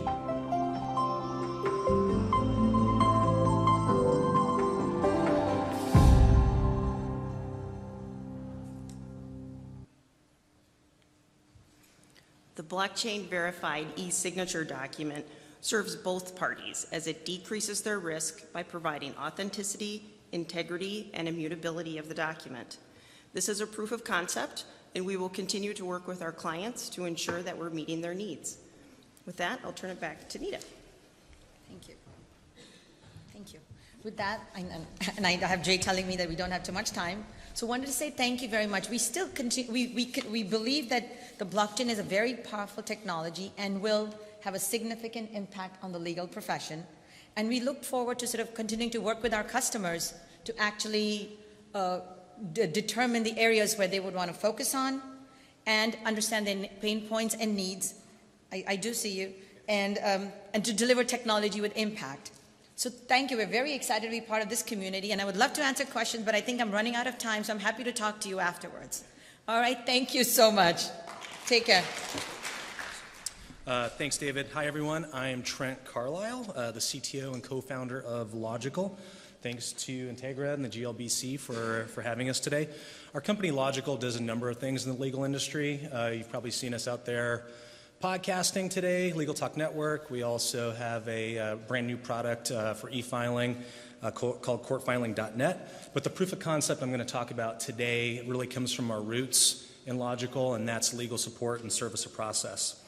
And Serve Manager is essentially a product that allows a process server and a client to collaborate on all their service of process work. So this is my third time, I believe, presenting this proof of concept since early this year, and it's really a concept that I think in legal people are able to kind of wrap their head around and make sense, especially in the context of service of process where it's really ripe for innovation and sophistication. So before I get into the proof of concept, just a quick glance at what Serve Manager is. As I said, it's a software product that manages the complete life cycle of all of your process serving jobs.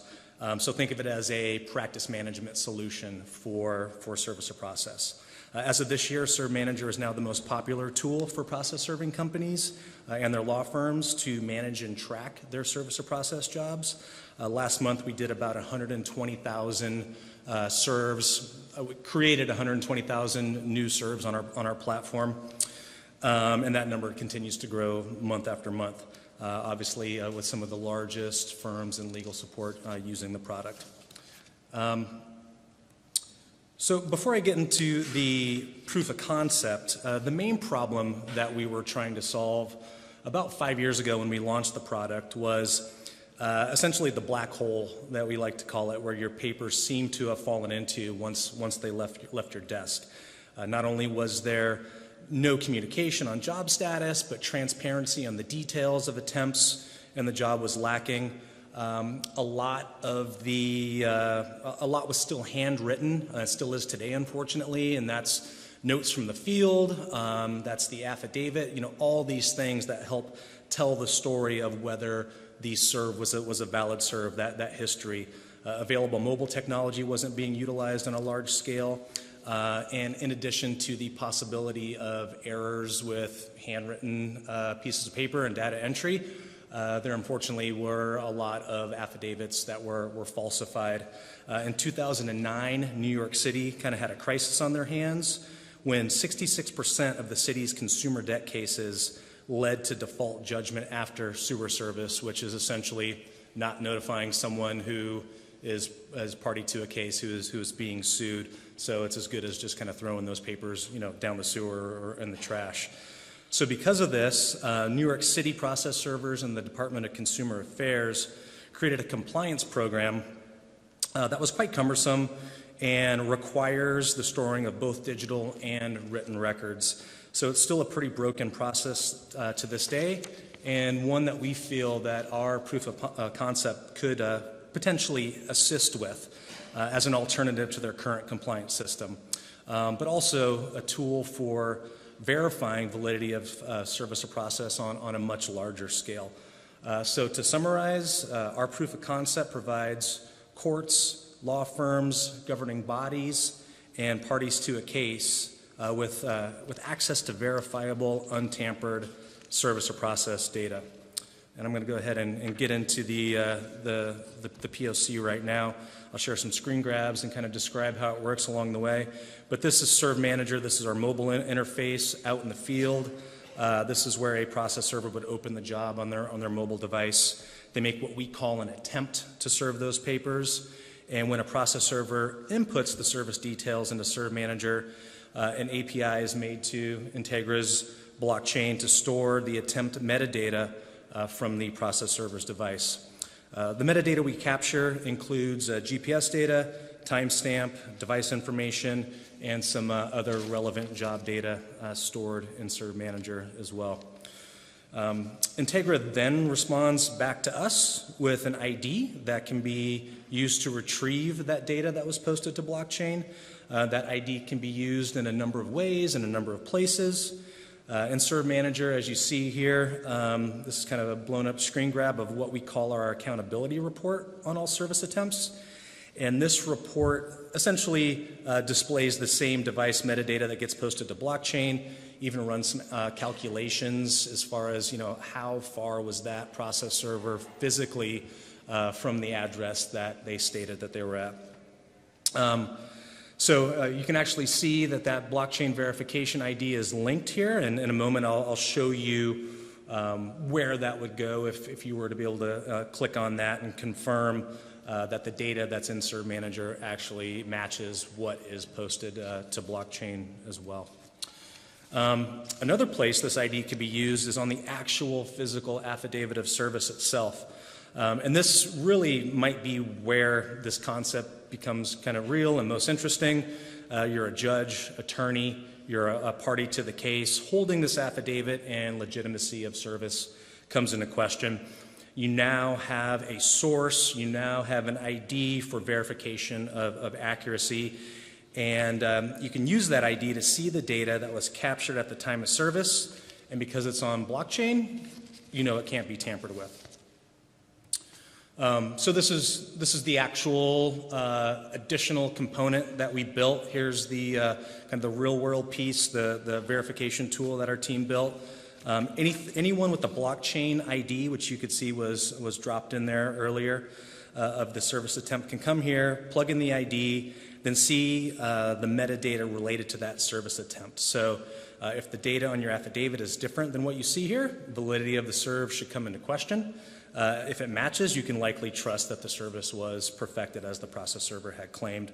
It's a pretty straightforward concept. We're taking a lot of the data that we already have and we're posting it to blockchain as a untamperable source. There's more that we can be doing here. Certainly, we could expose more data on the process server's activity to get a better understanding of feasibility. For instance, if they were 200 miles away 10 minutes before they served this particular paper, there's probably something wrong there.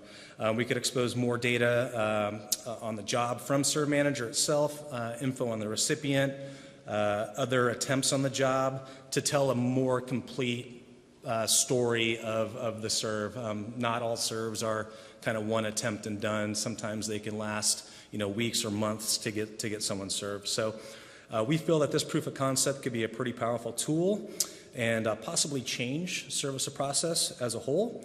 This could give courts, law firms, governing bodies a more reliable way to verify service was perfected legally and in a manner in which a process server had states. And in many cases, especially in the instance of New York City, we're also protecting consumers as well. Where could this go? This ultimately could lead us to, is it possible that this notion of a service of process data on blockchain could serve as the affidavit itself? We're essentially providing a series of digital entries that could show the complete history of a serve and verifies when and how it was perfected. So we're storing all that in Serve Manager now. We're posting that to, in theory, we'll be posting that to blockchain as well. And then we're taking that and we're putting it on a piece of paper. Would the court someday consider accepting data posted on blockchain as proof? Certainly would save a lot of time, resources, notifications would be instant. Then you think about, what happens after it's served and you have this affidavit, it has to be filed. That filing could be almost instant as well. That's it. That is my time. I am happy to answer any questions. I'll probably be here most of the day over with the Legal Talk guys or just kind of milling about. If you want to see the proof of concept in real life, just Google service of process on blockchain or go to this URL. If you have questions after this event, feel free to email me. Hi, so I'm Elizabeth White and this is Edgar Rajabli. We are from the White Company. We're going to give you a little brief background about the company and what we are doing with our blockchain technologies.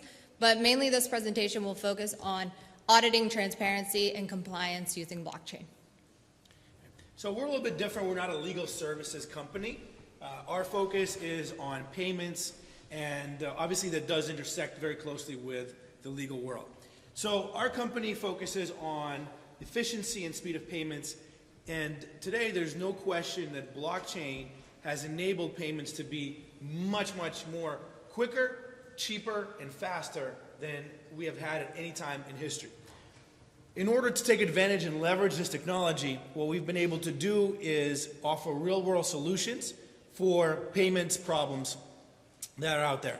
One of the things that we have done is a stablecoin, which, for those that are not familiar with that, it's a cryptocurrency that does not have any volatility because it is pegged to a particular benchmark. In this case, it's US dollar, as well as a euro and a pound.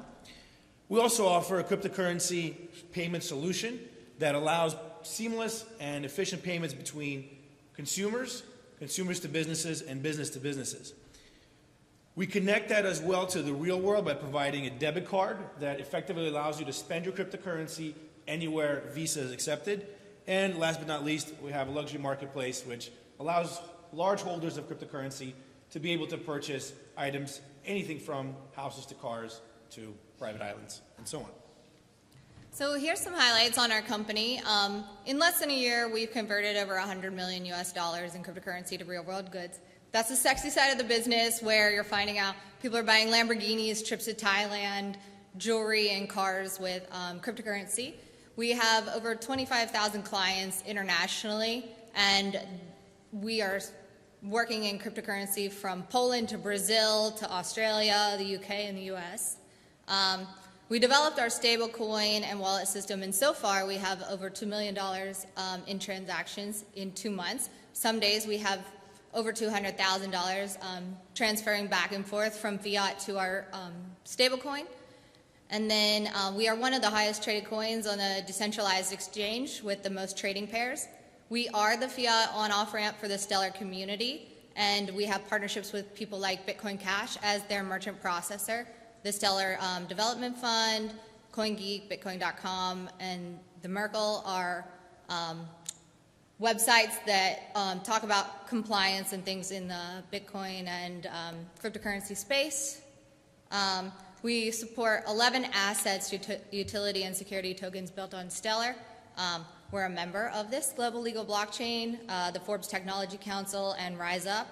And we've been featured in publications from everything from Vogue to TechCrunch, so we're showing a vast, idea of what blockchain and the community exactly wants for their cryptocurrency spending. So to give you a very brief background about the payment space in cryptocurrency, The core problem today, and many of you that work for large law firms that transact business across continents, across different currencies have probably encountered this. If you have a client that is paying in US dollar and you need to convert that to euro, you're going over multiple steps to make that payment.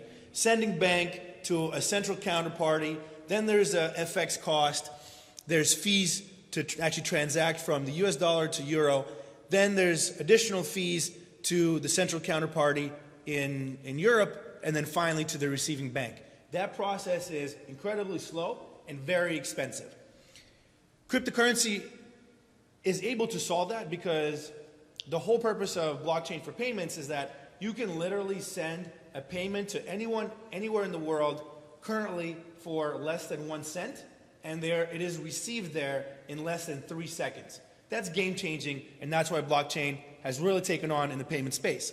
But there's still problems with that concept.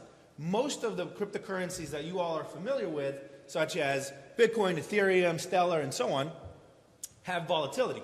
So now if you have a client in the US and you want to send a payment to Europe, you can't really send that in Bitcoin because you don't know the value of that Bitcoin by the time it gets there. It could be 6,000, it could be 10,000, it could be 3,000, it could be 0. So that's not an acceptable solution for payments in the financial services field, legal field, and so on. The core promise of fast payments is not realized because of this volatility, and that is where we have developed our solution. So there's a definite need for a stable coin, and with our solution we have transparency, simplicity, stability, security, flexibility, and efficiency. I'll let you talk about Tether.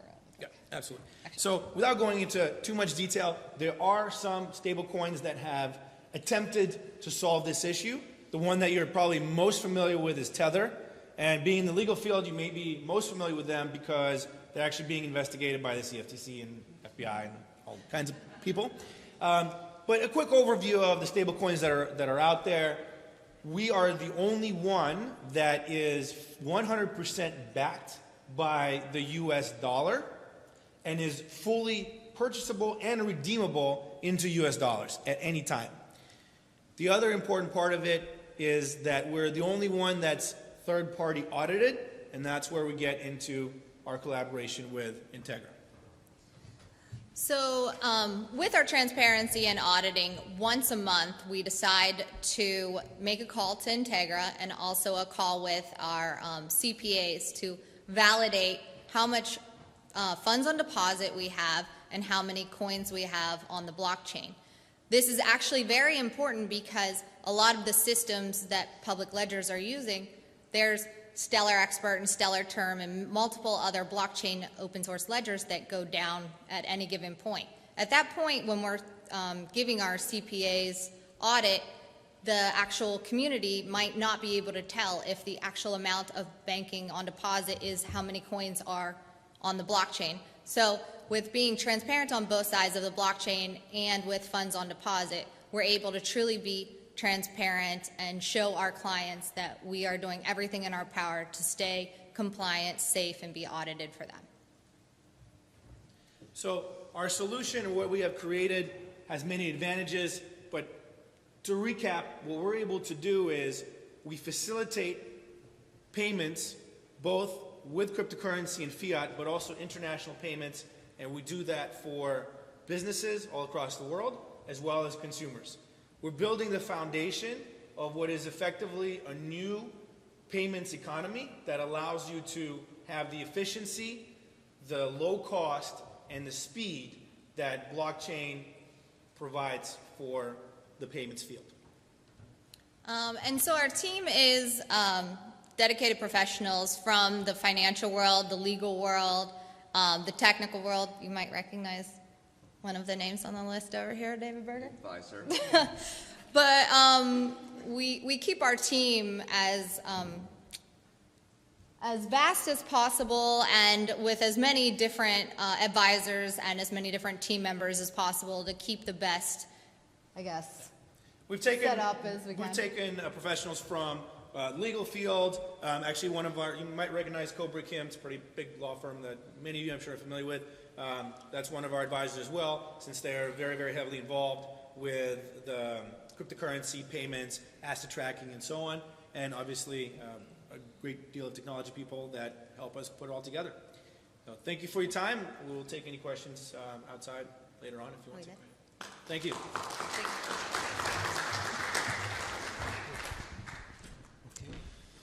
Good afternoon. I'm Brad Clements. I'm the Chief Software Architect at NetDocuments. We first became acquainted with the GLBC people a little over a year ago, and over this last year have been doing some technical work, building some proof of concept integrations, and also watching and providing a little input as that organization has grown and matured technically as well as organizationally. And so today we're excited to show you a little of what we've been doing and talk about it. And I'm here together with Peter. Thanks, Brad. So Peter Buck, VP of Product Strategy with NetDocuments, Simple, Secure Content Services in the Cloud. The point of today, we think, is that documents, business and the law is encoded in documents, and one of our jobs is to help manage that securely. But we also spend a lot of thanks to the GLBC and Integra, because there's really three functions. There's the business question, which many of you are probably asking, why do I use this and how do I use blockchain? There's the technical underpinnings, and there's a regulatory underpinnings. And I think we've made great progress with respect to many of the technical underpinnings. And this Dilbert cartoon, to me, sums it up, which is the business still really doesn't understand how it should be used, and naturally.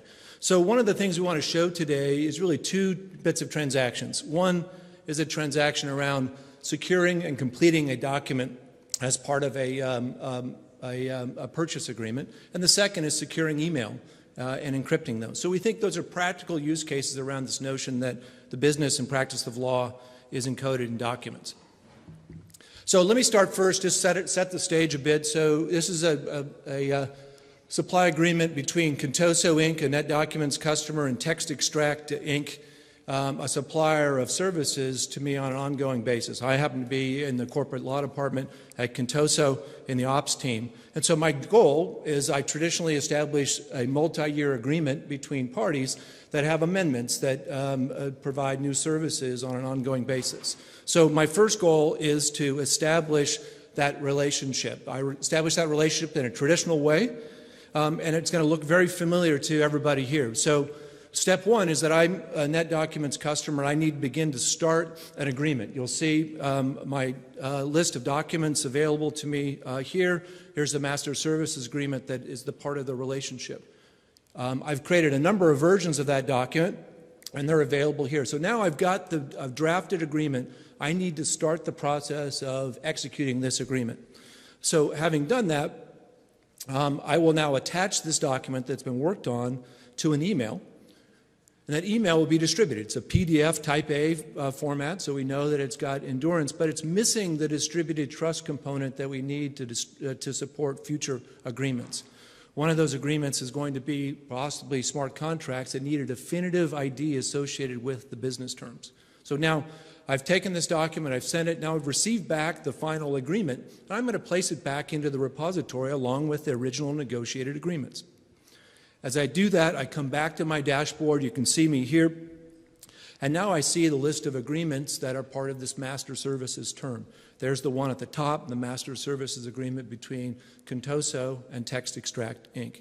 So my last step, this has been everything you should be used to and experience every single day. My last step, though, is to manifest this on the blockchain. Why do I care about that? I care about that because I want to support future transactions, and we'll show you also trying to address the question of which is the definitive agreement. You see a single checkbox there. I'm saying publish this document to the blockchain. I'm going to add a small note, and we think the test has to be as easy as sending and receiving email, and we think that's what we're trying to accomplish here by showing the ability to take that blockchain ID. I'm grabbing that ID for the future, just like you might grab an email address to use in the future. So now I've got the document. You can see we've connected that document now to the blockchain ID. So now all your retention and information governance patterns can start, where that document would be retained for the life of that transaction, while the final agreement is on the blockchain. Now, I find that, I'm managing it in the context of Contoso. Now I'm sending that document back to Chris because it's done. It's completed. I've added the blockchain ID, and now I've communicated it back. So Chris and I have the definitive agreement in PDF type A. I have attached that to my content repository.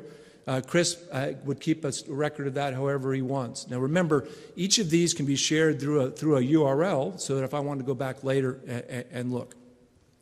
So the last piece that you're probably asking is, well, fine, a couple years have gone by, what do I do with this bit of content? And so one of the things that we found, there needs to be a helper app. This is an app for Text Extract Inc. that needs to say, 2 years has gone by, I have this master services agreement. Is this really the final agreement that we executed 3 years ago? Because I have amendment number 3 to that. You'll see here that we've taken the document that was the basis for Text Extract Inc. They're managing it as they manage it, not in that document.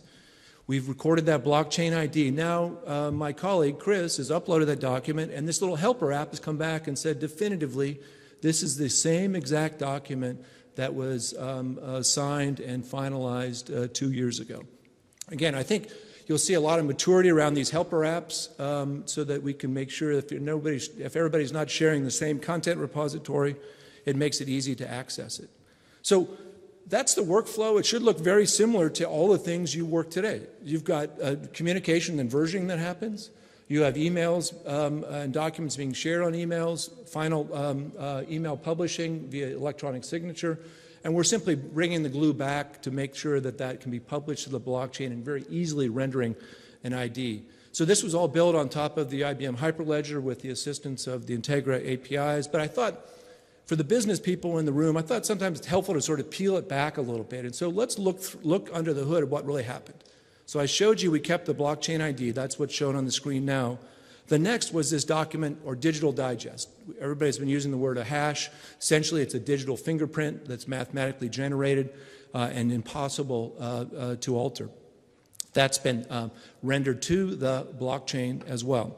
And then finally, a secure link. This is that universal URL that would point back to our repository or the repository of your choice. So now you've got a definitive record. The example I showed you, that happened to be stored on a file system somewhere, but that helper app will make sure that they get connected. And then finally, here's the original PDF agreement in different versions. So the point is a series of layers. Those layers will help accelerate business, and the concept of that business and law is encoded in documents, we want to make it as easy as possible to accomplish that. So just to connect it back to the global legal blockchain before I turn it over to Brad, is that we think there's really these 4 major groups, right? There's a set of governance and standards that are emerging. The GLBC, Accord Project, many others are trying to establish those to make it easy for business to achieve the goals that you want. Simplify business transactions, make sure that they're reduced risk and faster. Then there's a set of APIs. We believe that some notion of permission blockchain where parties trust each other is more relevant. And then there's the blockchain storage. That happens to be Hyperledger. We don't believe that the full document payloads belong on the blockchain. Hashes of those with references is the appropriate model. So that's just a quick tour of one approach to say, how can we accelerate business through blockchain? I'm going to turn over to Brad to walk us through the next example. Thanks, Peter. So the second example we want to show you is, again, 2 parties involved here who want to exchange a document, but they want to do it in a secure way. And as you all know, exchanging keys for encryption and using existing email solutions today, it's a difficult proposition, especially when you're going across organizations. We want to make that, when I say we, I'm saying NetDocuments together with Integra and our partners, we want to make that as easy as a couple of additional clicks. So what we're going to show you here is a way to use the blockchain as a key exchange that will facilitate encrypted email. So, whoops, I went too far there. Let me back up. Start automatically. Yeah. Well, let's see. Not seeing my video starting. So what you're seeing first, this is the point of view of of a user who wants to start this process. And so with a single click here, he's clicking this register a key to use for blockchain encryption. What happens when he does that, and I'm going to pause there for a moment, that's generating a public-private key pair and storing the private key with this user's account, in this case. It's storing the public key out on a blockchain where it can be accessible to not only this user and his application, but by multiple applications. So now we're going to switch to the point of view of the person who wants to send an email to this user. So he's coming in here, he's going to enter in an email address for this person. The application is doing a lookup out on the blockchain and finding that that email address has been associated with a public key out on the blockchain. And so it showed this checkbox saying encrypt the attachments. So he's going to go ahead and choose that option, enter in a little message. And now my application, as it sends the email, is going to use the public key that it found on the blockchain for this email address to encrypt that attachment. Okay, now we're seeing the point of view of the recipient of that email. And you'll notice that the attachment, it was an Excel document that was sent, but it didn't come through as an XLSX attachment because it's encrypted. It can't be opened by Excel itself, not directly. So it's got a different extension here. So I'm going to save it down to my desktop. And obviously this is just a point of, or a proof of concept that the UI could be vastly improved over time. I'm just proving here that it actually was encrypted. You see right in the first few bytes there's some potentially interesting looking information, but everything else is just gibberish. It's just encrypted data. You can't gather any meaning out of that. Anyone who had intercepted that email on its way would see only that. But this user now, as he clicked on the attachment, and that went very quickly, but you might have seen it launched a little helper application that logged into his NetDocuments account, retrieved his private key, used that to decrypt that encrypted attachment, and then rendered it into the plain text Excel document, which was then opened. So what you've seen here is the ability with just a couple of clicks to register a key, a public-private key pair on the blockchain, use the blockchain then as a way to look up that key, use that key to encrypt email or encrypt attachments to an email in a way that only the intended recipient can decrypt it because only the intended recipient has access to the corresponding private key. And I don't know if we have time for any questions now, or should we wait till after? You were so efficient. We actually have a couple of minutes for questions, so we'll do that and stick to the time schedule. But if there are questions from the audience, we can take a couple right now. All right. Go ahead.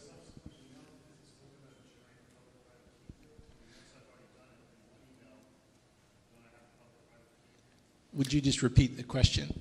So I believe the question was, do I have to do this separately for every email system I'm using? For the sender, yeah. So in this case, the sender was not actually registering a key. He was looking up a key that the recipient, the intended recipient, had previously registered.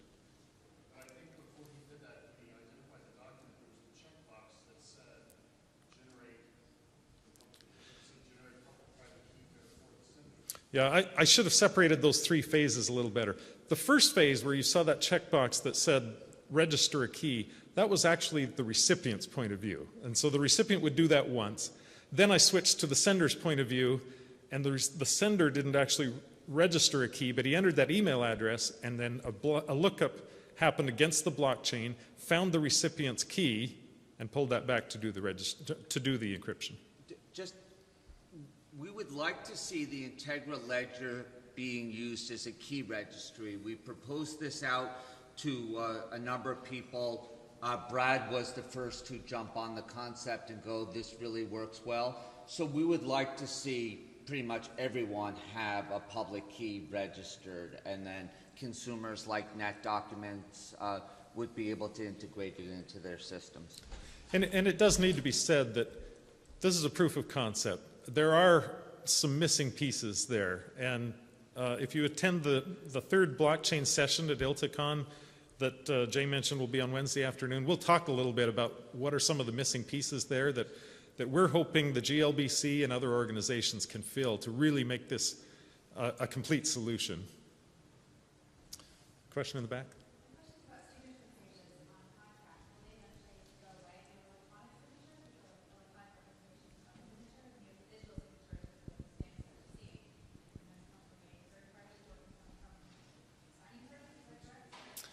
Yeah, just repeat the question, or okay.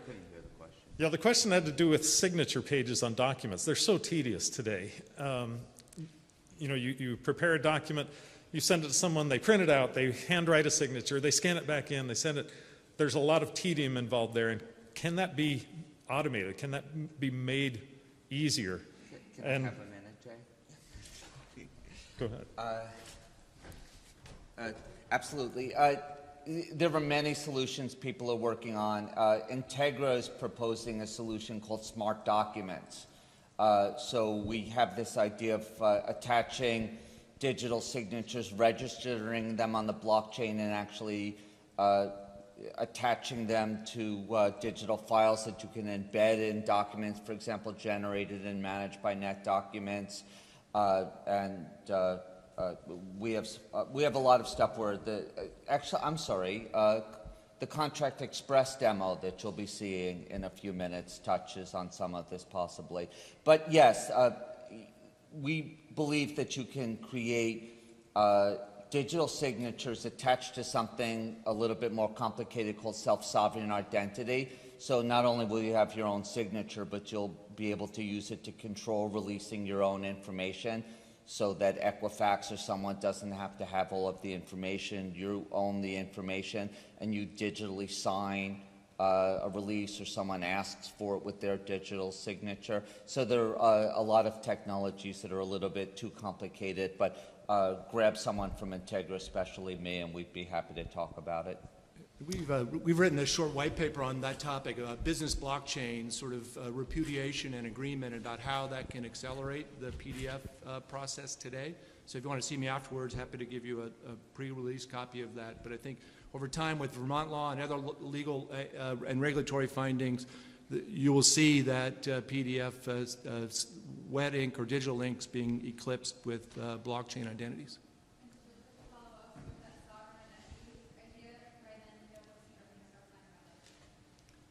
Yeah, so it's called Repeat the question. So there is a concept called self-sovereign identity, and there's a blockchain called the Sovereign Blockchain, and their code is actually, they donated code to Hyperledger, so there's something in Hyperledger called Project Indy, which we're experimenting with blending with the Integra Ledger, and there are about 35 or so other major players in the identity space. And again, if you look up self-sovereign identity, you know, this is so interesting. Can I talk 1 minute on this? So pretend you and I are having a roommate agreement. You know, I can't afford the San Francisco rent anymore. So old school, I would put out a Craigslist listing, and you might respond, and I don't know you, but I want to know that you have at least $100,000 in your bank account and that you're earning at least $20,000 a month. So I would normally have asked you for your ADP check stub and your Wells Fargo bank statement. Well, you don't really want to share all that information from me. You don't want me to know you make the minimum, or you're making, $1 million a year at Google. So what you end up doing is focusing on just the question at hand. It's just, do you have this much money, and are you employed? But you don't want to provide any other information. So basically, everyone has an identity on the sovereign blockchain, and this would be tied to Integra. And then third parties like Wells Fargo would be trusted to make claims. So basically, and they have digital keys. So basically, I would throw out a request with my digital signature, to you, it gets routed to Wells Fargo and ADP. They simply confirm the answer. Do you have the balance? Are you making that amount? Digitally sign that, and that gets routed. So I can do a confirmation, or you can do a confirmation if you're in of a claim, but not necessarily share the details. That's take a look at self-sovereign identity. Google it. They'll explain it better than I just did. I kind of botched that one. That's an appetizer. Peter and Brad, thank you very much. Appreciate it.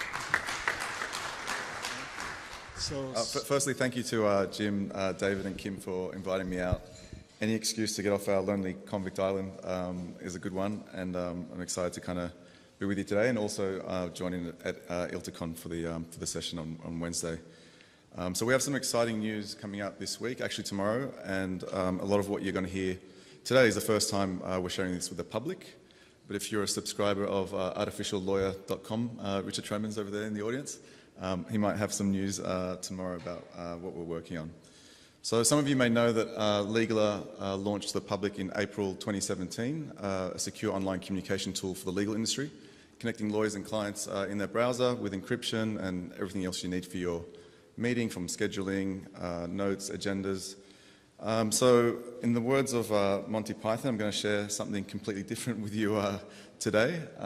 We're actually venturing down the blockchain path, and today the blockchain infrastructure for the future of legal services is kind of what I wanted to be sharing with you.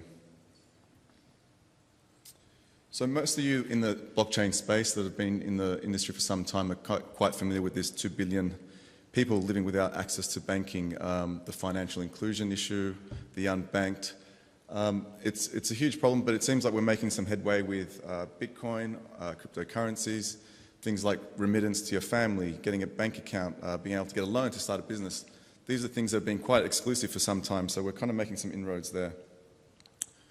But that's not much fun if you don't have the internet, so almost half the world's population is still living without internet. And again, we're making some good inroads with mesh networks, a new decentralized web starting to kind of consolidate, and so we're starting to make some inroads there. But there's a larger problem, a larger social issue that, surprisingly to myself, that a lot of lawyers actually aren't aware of, and that's that, according to the United Nations, 4 billion people live outside of access to justice and the rule of law. So that's over half the world's population, that pretty much what we're talking about today doesn't even apply to.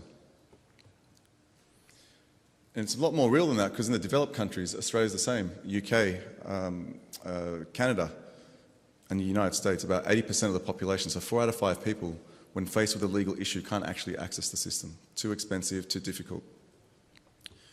So what if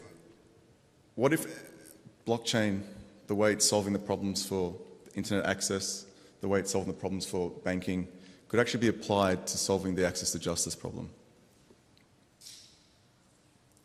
As society's scaled, and we've gone past Dunbar's number, which is 150 people that you can actually easily have a relationship with, remember, interact with, we've relied on trusted intermediaries. So that goes for everything, for the way we get our food, the way we hire our car, for the way we use the internet. And so over time, we've had these centralized entities that become these bastions of trust that we've built platforms around, that we've built our lives around, everything from accounting to tax. So 2008, Satoshi's white paper came out and everything changed. For the first time, we finally had digital scarcity. We were able to codify trust. So that middle party was all of a sudden redundant. We no longer needed an intermediary to send money.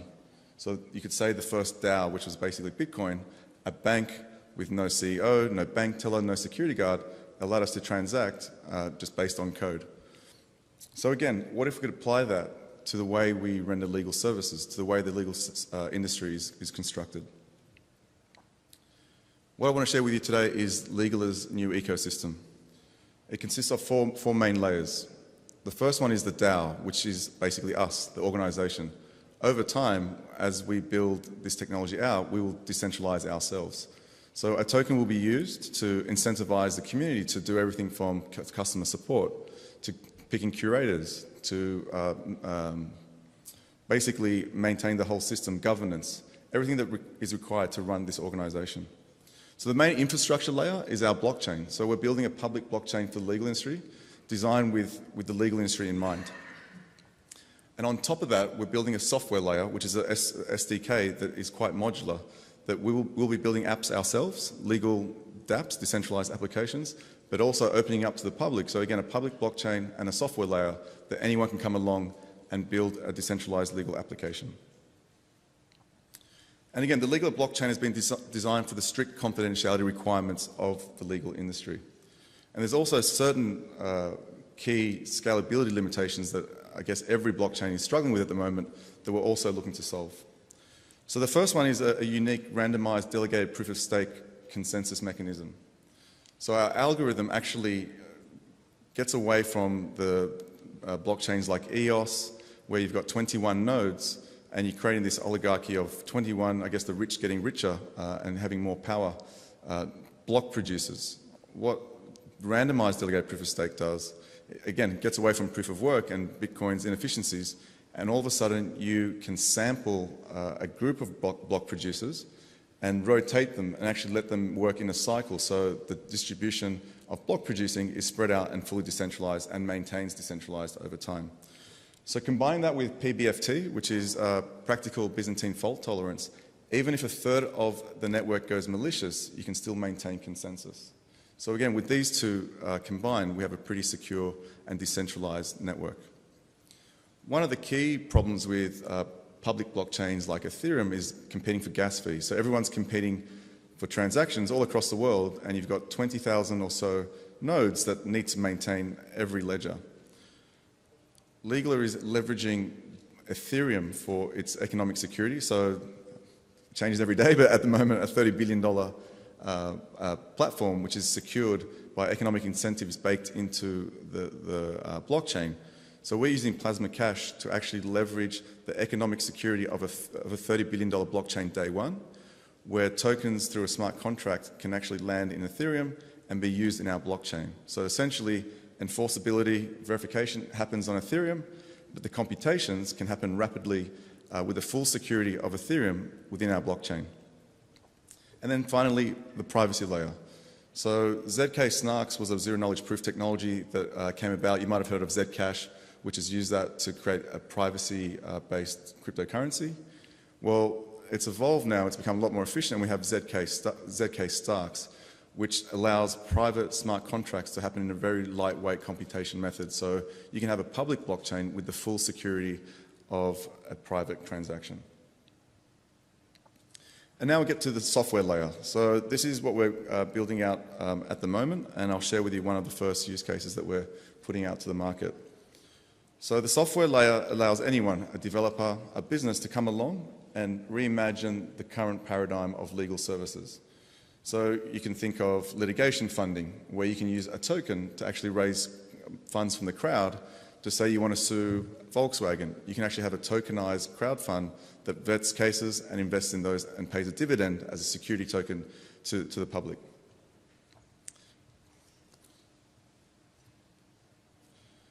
So when you enter a decentralized ecosystem, you end up with a requiring, as David touched on earlier, self-sovereign identity to verify people, because it's a public open network. So the Mike Ross effect that we've got here, not knowing who a lawyer is, lawyer fraud is quite a big thing. We can start heading towards real-time lawyer identity. If someone gets disbarred, if someone is, has a bad reputation, you'll be able to actually see that. So one of the first use cases is legal ID, a self-sovereign digital identity. So imagine getting your law degree from Stanford and then getting a practicing certificate from the New York State Bar Association and holding that in your wallet that only you can access. And being able to sign into a platform where real time the platform knows that you're a verified existing lawyer with a good reputation. And again, within that, you can have a global identity. So you could be in Up Counsel, you could be on LegalZoom, on Rocket Lawyer, but have all your reviews in one place. And again, everyone touched on digital signatures today, but knowing who that digital signature is from will be a lot more useful if you have that whole entire history, the whole provenance of that person's certifications and being able to verify it on the blockchain. So again, the first use case of that is going to be we're working with institutions and law societies to actually create digital certification, hash that to the blockchain with a one-way hash, and then you could go to an employer for an interview, and they would be able to verify you on the blockchain. So again, you could actually sign into your favorite app and your profile will be filled out straight away with all your reviews, all your professional history. So we're running a bit short on time, so I'll just skip along to the first in-house app that we're actually building with this technology. So I was inspired by Salvo's Legal in Australia, which is a law firm that's raised $50 million. Actually, the Salvation Army is involved, but they're a commercial law firm, and they've raised $50 million of profit, which goes into a non-for-profit. So it's the world's first social enterprise law firm. So I looked at that model and said, if one law firm can do so much to kind of put a dent in the access to justice problem, what if we could scale it? And started seeing the limitations with that. And somewhere along those lines, I was going back and forward in correspondence with Christoph Jensch, who created the DAO, the initial project that caused the fork in Ethereum. And he'd come up with, I guess the fallout from the DAO was we could create a charity based on code. So the same rules that apply to Bitcoin, a company based on code that's completely transparent, you could apply for a charity. So combining those two, we came up with Legal Aid, which is the world's first decentralized and self-sustaining legal charity. So there's two ways that you can help someone in legal aid.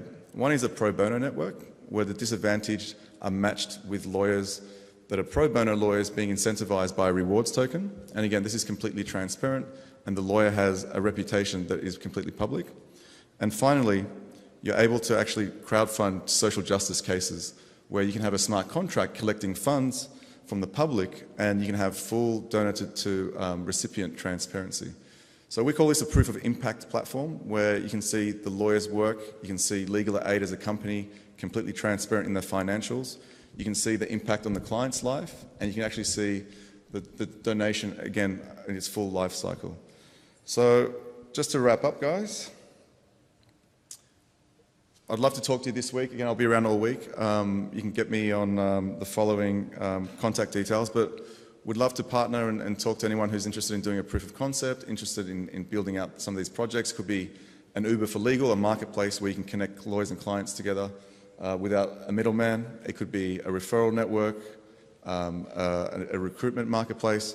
So again, I'll throw it over to you guys to come up with the ideas, and we'd love to kind of help partner with you guys and explore further potential. Thank you. Great. Thank you, Stevie. Hi, everybody. Thank you so much. Thank you, Jay and Kim, for having me here. So my name is Kirsten Albers-Fiedler, and I'm a law associate and legal engineer at Open Law. And what we're doing at Open Law is we're creating a legal layer on the blockchain. So using Open Law, parties can automate the creation and management of legal agreements and seamlessly transfer blockchain-based assets in a legally enforceable way. So blockchains themselves are extremely useful for managing assets. This data structure creates an immutable record of who owns what and at what time. So we've seen blockchain's ability to manage assets with Bitcoin and Ether, but continuing on in 5, 10, 15 years, we're going to see more and more assets managed using blockchains. So non-fungible tokens issued through smart contracts can represent unique assets, such as real estate, IP rights, and stock, and so on. So smart contracts can turn these assets into the equivalent of emails, and that really offers the potential for entirely new business models to emerge. So using smart contracts, assets are able to be transferred in a more efficient, more cost-effective, and more expeditious manner. But there are some drawbacks and some limitations, for example, are that smart contracts are self-executing, and that can cause commercial risk, and they can't represent every single contractual promise, and developing decentralized applications are still quite complex to do. So at Open Law, we're solving these issues. So what we've created is we're building tools to support peer-to-peer contracting on the blockchain. So Open Law's protocol is, so what we're doing is we have legal agreements that are able to be edited using our domain-specific markup language, and that turns contracts into computable objects. So once those agreements are signed, the agreements trigger smart contracts in a secure private execution environment on the public blockchain. And then the evidence of state of those agreements and the digital signatures are cryptographically hashed on the blockchain. And public and private APIs allow third parties to integrate OpenLaw's protocol into their respective systems and build blockchain-based applications. So basically what we're doing and what we're trying to move toward is a network-driven approach. So initially, OpenLaw is going to be completely free for all users to use, and the purpose of this is really to encourage collaboration and build community around the system and really in the larger legal community. So we're building a repository of legal agreements and deals to encourage the legal community to work together to create standardized legal agreements that other attorneys and clients can ultimately utilize. So we have the ability to fork and create separate channels for specific documents, such as incorporation documents or employment agreements, or for specific individuals or businesses. And so right now we're collaborating with financial firms, law firms, and others to create these agreements on OpenLaw. And the eventual goal is to integrate outside data, so for example, oracles, into the agreements and create APIs, so third parties will be able to integrate our protocol into their respective systems. So I know we heard a little bit about the access to justice issue, and it is our hope that the community and cost savings that result from our platform will help to make possible a world in which every single human will have the ability to have access to a just legal system. So right now, I'm going to go through one example of how we showed the transference of assets on our platform. So in this example, the protocol was used to show an end-to-end real estate transaction. So for years, many in the blockchain community have kind of discussed the possibility of recording land records on the blockchain. So in our demo, we wanted to show how the OpenLaw protocol could be used to manage, automate, and streamline the property ownership, that transfer, to reduce costs and show significant improvements in tracking the chain of custody, reducing fraud, and so on. So in the demo, we modeled the property we tokenized the property, and we modeled that after the ERC 721 non-fungible token standard.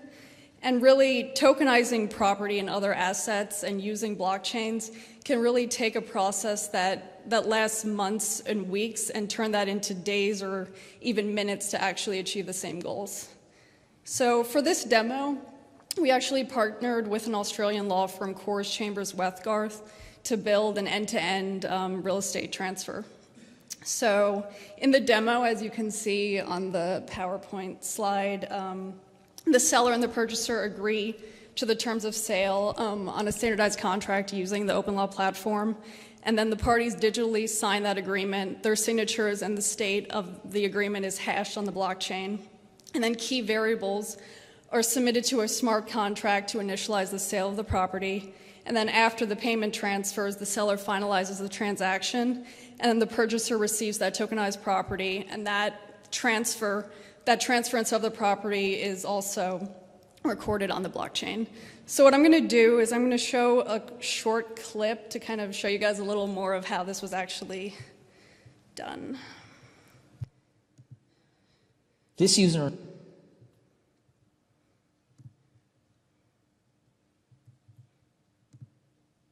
interface will be a portal to allow us to interact with the land registry and demonstrate how OpenLaw allows for tokenized property to be sold through a standardized legal agreement that interacts seamlessly with an Ethereum smart contract.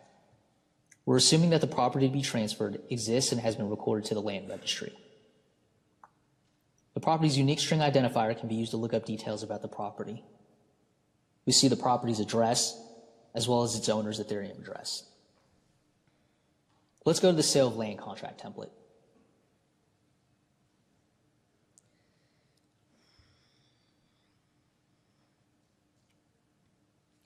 As you can see, this agreement contains standard terms that you would come to expect in such a transaction, including a description of the property,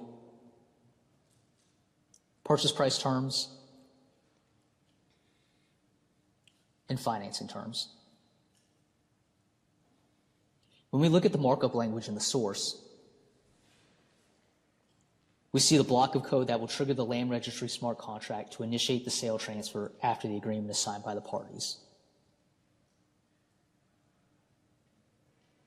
We can see that the smart contract is deployed to this address.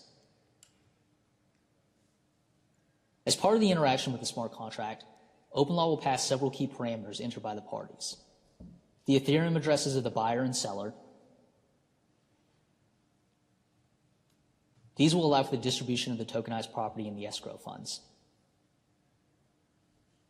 Next is a string identifier that is unique to the property based on its physical address. There's the total purchase price of the property, the deposit amount from the buyer, and the loan amount a third-party lender will provide. To see how this all works, let's fill out the fields and execute the contract. Now most of the fields have been completed, and we'll fill in the rest and highlight the key parameters that we just covered. The Ethereum addresses of the buyer and seller have been entered.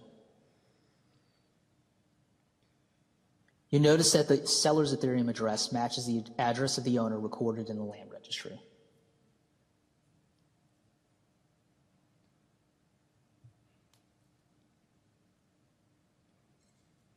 Now we'll enter the property's address.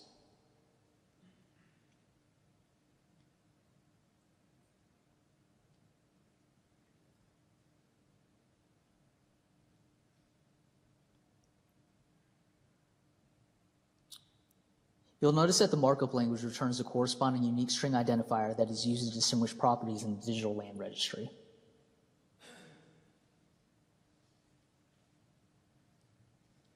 The total purchase price of the property will be 5 Ether.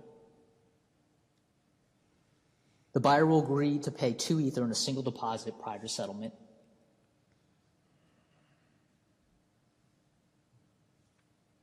And a third-party lender will fund the remaining 3 Ether immediately prior to settlement.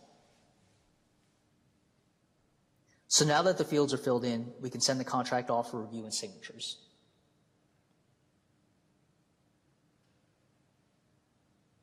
OpenLaw streamlines this process by allowing you to enter the signatories' email addresses here for distribution.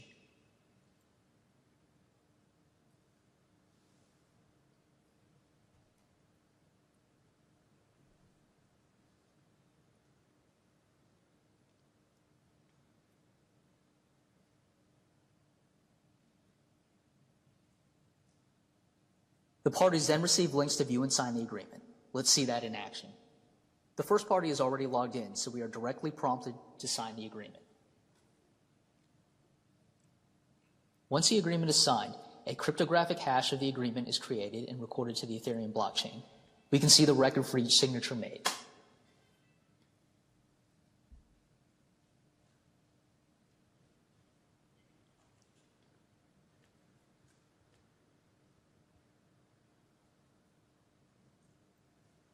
Now let's have the other party countersign.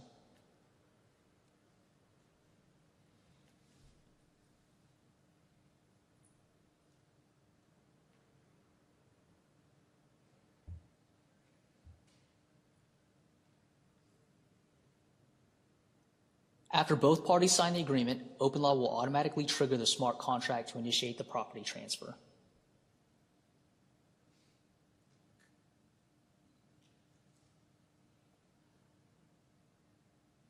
After this interaction is complete, we can see a record of this transaction on the Ethereum blockchain.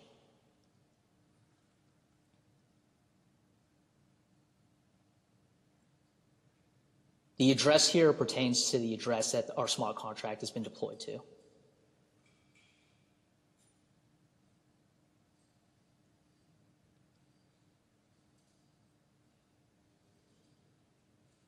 Now let's see how the state of the property has been updated in the land registry.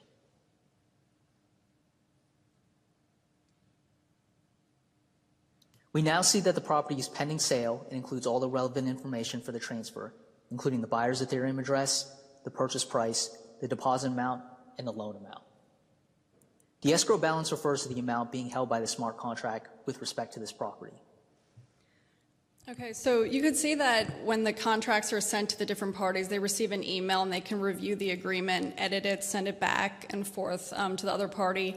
And then when they sign it, that's cryptographically hashed on the blockchain. So for this, at this point, this sale of that property is actually pending. So what's happening is that the buyer needs to fund the loan with 3 Ether, and then you have the bank putting... or I apologize, the buyer has to put the funds in the escrow account, and then the bank would then fund the loan for the additional 2 Ethers, so then the purchase price would be met, and then the seller can complete the transaction. So at that point, the sale is complete, and you can see that the Ethereum address that's there is the buyer's Ethereum address, and if the parties want to, they can take that property ID, go to the digital land registry, put that in, and you can see that the updated owner of the property is the buyer of that property, and it lists the address there. So please reach out to us through any of these channels. We're happy to talk. I'm happy to talk with any of you guys afterwards, and thank you so much. Great. Thank you, Kirsten. Thank you, Open Law. Thank you to everyone at Integra and the GLBC for having us today. It's been really great working with you guys over the last month or so. And it's incredible to see GLBC grow over the past 12 months as well. So today I'm really excited to announce that Thomson Reuters is joining the Global Legal Blockchain Consortium, and we're going to have a little demonstration of something which actually David and team have built, a proof of concept integration between Thomson Reuters, Contract Express, and Integra Ledger. So my name is Andy Wisher. I'm the global head of drafting and automation at Thomson Reuters. I lead a number of product teams that build products, develop products for drafting solutions, automation solutions, knowledge management, analytics, and AI as well. I was co-founder of a legal tech startup based in London called Contract Express that was acquired by Thomson Reuters just almost 3 years ago now. And my background is in AI and cognitive science prior to that. So the POC will have similarities with things that you've seen already, particularly net documents. But, you know, really what I'm most excited about is to be part of this group, to be part of the consortium, to begin collaborating on the proof of concepts and the use cases together with law firms, with corporate legal departments, and with other legal tech providers as well. So I thought I'd put together a list of some of our commitments coming into the GLBC. You know, I think identifying those use cases is really important. Ron, you mentioned earlier, we have to identify where there are trust issues within document exchange. You know, blockchain is not going to be about automation. It cannot just be about automation. We can use conventional approaches to achieve productivity gains in automation. We have to identify those trust issues where there is an exchange of value between one or more parties, and there exists a middle person or someone with too much power or authority. And those are the use cases that we need to really go after. And being within the GLBC, I think, is really important to collaborate with law firms and corporations to identify those use cases. We'll also be making a commitment to join the technology working group that forms part of GLBC. So our chief architect, Mick Atten, will be joining that board. And the third thing, you know, we want to identify where it makes sense for us to integrate Thomson Reuters solutions with the Integra Ledger as well. The first proof of concept that we've identified is with Contract Express, but we hope to find other use cases and other integrations as well. So what have we been doing recently in the blockchain space? Well, there's a growing set of content within practical law around providing know-how to legal professionals on blockchain. We've also been participating in the IGIS blockchain task force. So IGIS is a non-profit organization looking at data governance and data standards for individuals and individuals in justice within the US. The third thing, and some of you, certainly the technologists within the room, will probably be familiar with our Block 1 solutions at Thomson Reuters. So we built a set of microservices within our Thomson Reuters labs teams globally, particularly within Toronto. So a number of microservices around Ethereum and other blockchains for standing up proof of concepts with a particular focus on the creation of oracles and the creation of identity as well. And we'd like to weave some of that expertise into our participation within the GLBC as well. So the proof of concept is really there to help start stimulating and exploring the use cases of document exchange, document verification, proof of existence with our customers, with our mutual customers. And we're doing that on top of the Contract Express, or doing that integration with the Contract Express public API.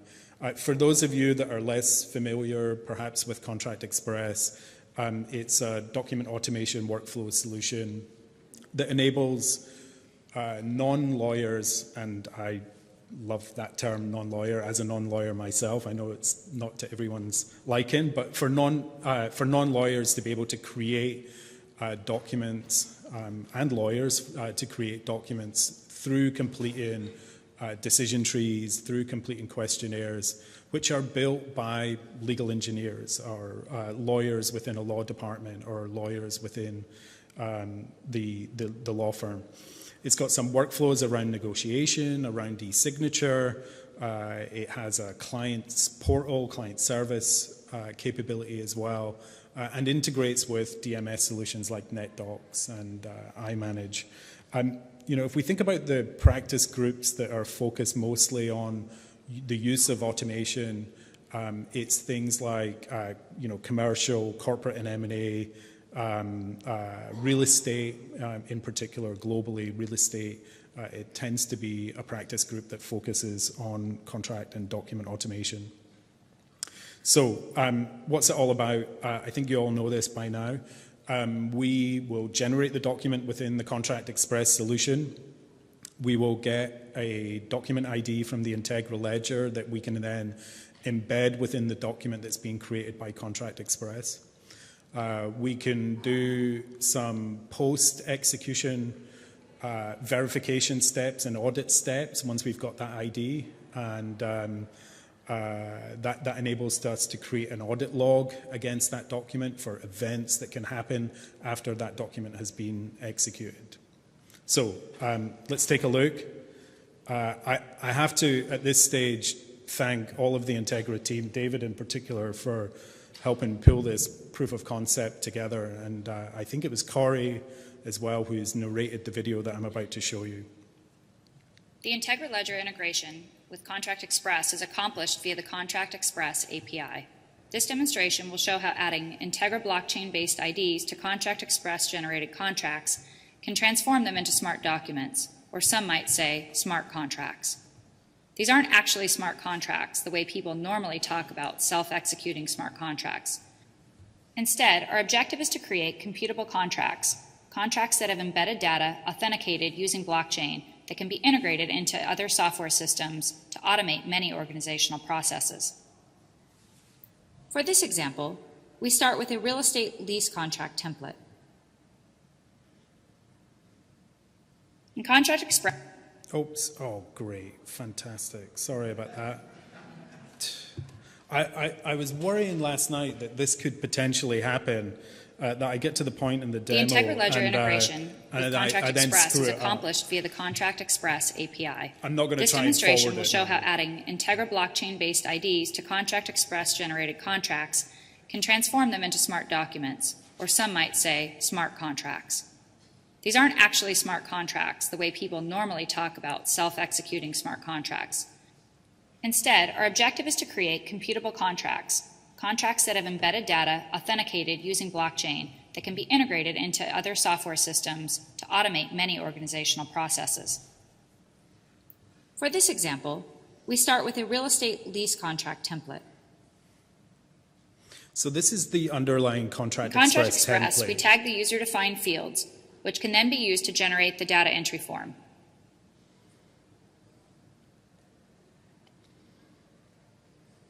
And that gets uploaded into Contract Express.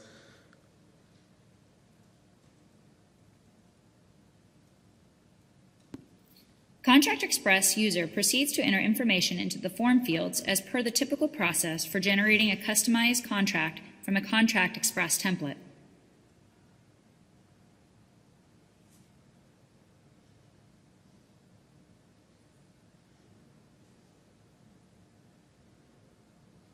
Once we have finished entering data, we generate the completed contract and open it in Microsoft Word.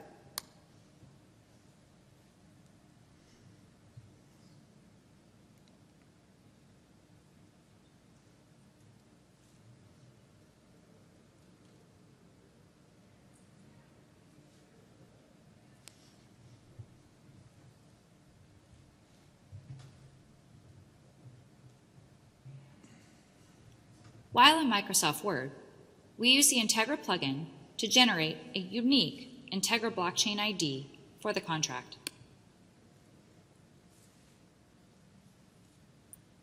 Next, a PDF of the contract is generated with an Integra ID embedded in the document, and the data obtained through the Contract Express API is also embedded in the document.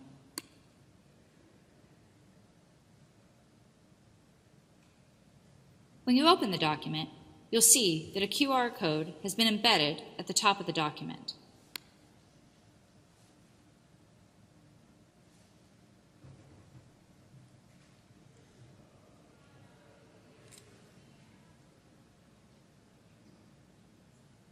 When you scan the QR code with your phone, or you click on the QR code, you will see that the contract details can be authenticated by querying the Integra blockchain. If you open the document properties, you will see that the form data from Contract Express has also been included as part of the metadata for the document.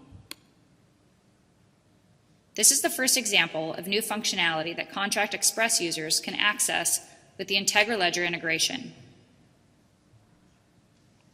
Smart document functionality does not stop with authentication.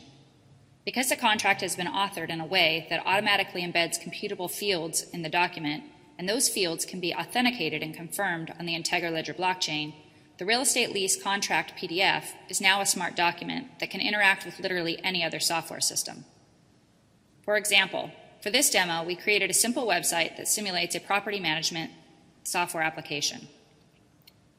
We simply drag and drop the PDF of the completed real estate lease onto the property management web application, and the web application can instantly read the imported fields that were originally entered into the Contract Express.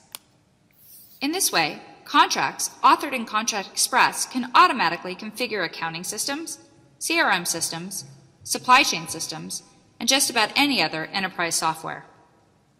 There is even more that you can do when using smart documents. In this example, the landlord or property manager can now log a rent payment. Because a unique contract ID is embedded with the contract and recorded on the Integra Ledger, logging additional information and events that reference this unique Integra ID has the effect of creating a mutable blockchain audit trail for this contract. To demonstrate what this means, we are now going to drag and drop the same PDF onto a different application. This time, a web application, simulating a tenant lease management application. As you can see, the lease details, again, automatically populated from the PDF to the application.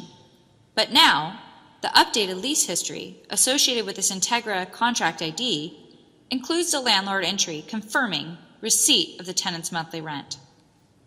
The tenant does not need to integrate his software with the landlord's software. All he or she needs is a smart document authored in Contract Express. Blockchain smart documents are very powerful, and they represent the next generation of contract technology. The best. So that video, by the way, is available on the Integra website. So if you want to rerun it and take a closer look, you can do so from the Integra website. You know, this is just a POC. I'm really grateful for the team here at Integra for building this and consuming the Contract Express API in the process without any help, really, from Thomson Reuters, which is fantastic news. And also building those templates themselves with very little help from us guys. So what are the next steps? I think really this is about trying to productize this and bring this directly into Contract Express and to enable users from the web application in Contract Express to generate the PDF with the embedded data and then go directly into getting our ID from Integra Ledger, storing that as a foreign key within Contract Express as well. There are probably a couple of other things that I think we want to take a look at. One could potentially be looking at hashing and having some document verification and ID around the underlying templates which documents are created from. And that could give us a further verification on a document. Not only do we know that this is the document that existed at that point in time of execution, but we can also trace it back to the underlying template, whether that's a template which you created within Contract Express, or whether that's one of our own templates that come from the practical law team, so that you can create a sort of identity of the document and where that document came from. I think the third thing is we have an integration today between Contract Express and NetDocuments. The GLBC is a great forum for Thomson Reuters and NetDocuments to work through streamlining that integration to make sure that we're not trying to double hash or both try to call in and create entries within Integra Ledger. So streamline that integration between Contract Express and NetDocs with regards to integration with Integra Ledger, even if that means the best place for the integration to happen is within NetDocuments itself. Potentially also investigating the role of document IDs in verification of pre-execution workflows. So within a corporate legal department, you will go through several stages of iteration on negotiation of those documents, all managed within Contract Express. So looking also at what are the steps involved in verification and proof of existence of multiple versions of those documents as well. So we're really pleased to be part of this. We're really excited about the next steps in collaborating with tech companies and also with our customers, both on the law firm side and in the corporate legal department. Thank you. Great. Thank you, Andy.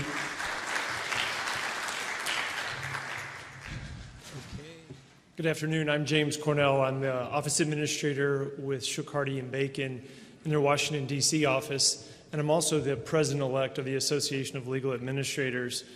We are a recent new member to the Global Blockchain Legal Consortium. In July, after our work in the 2018 Global Legal Hackathon, David Berger with Integra Ledger obviously has been very busy with a number of people and helping them, and so we really are proud to be here today. We also want to note that I believe we're the first member association to join the GLBC and see a lot of opportunity in our membership here. So while I'll not be providing a proof of concept today, I want to talk a little bit about our association and about the potential that we believe we have in using the blockchain to assist in the business of law. ALA describes itself as the leaders in the business of law and was founded in 1971 with a mission basically focusing on cutting-edge management and leadership development for our members and the global legal community. We basically provide and identify solutions to the most strategic and operational challenges that law firms and legal organizations are facing today while we're also preparing for the challenges that happen tomorrow. Our mission is similar to GLBC's in looking at opportunities for productivity improvement and cost savings in the operations of legal organizations. Our members are really squarely at the center of challenge, change, and opportunity, and include people that begin at the chief operating officer level, moving down to executive directors, and are also involved in technology, finance, and human resources. We also have members that are consultants and lawyers that are involved in legal leadership. The common thread in all of that is that our members play a crucial role in the operations of legal services inside their organizations. ALA, with its membership in the GLBC and our strategic alliance with ILTA, LMA, the Legal Marketing Association, and the American Association of Law Libraries, AALL, believe we're uniquely positioned to address a lot of the challenges and collaborate for opportunities facing the business of law and the blockchain consortium. The business of law is essentially defined as the operational and administrative functions of a legal organization that effectively enable the delivery of services to clients, which is ultimately our purpose. If you were in our session this morning, you'll note that David Fisher talked about that was basically the purpose of the blockchain, was to support the business of law.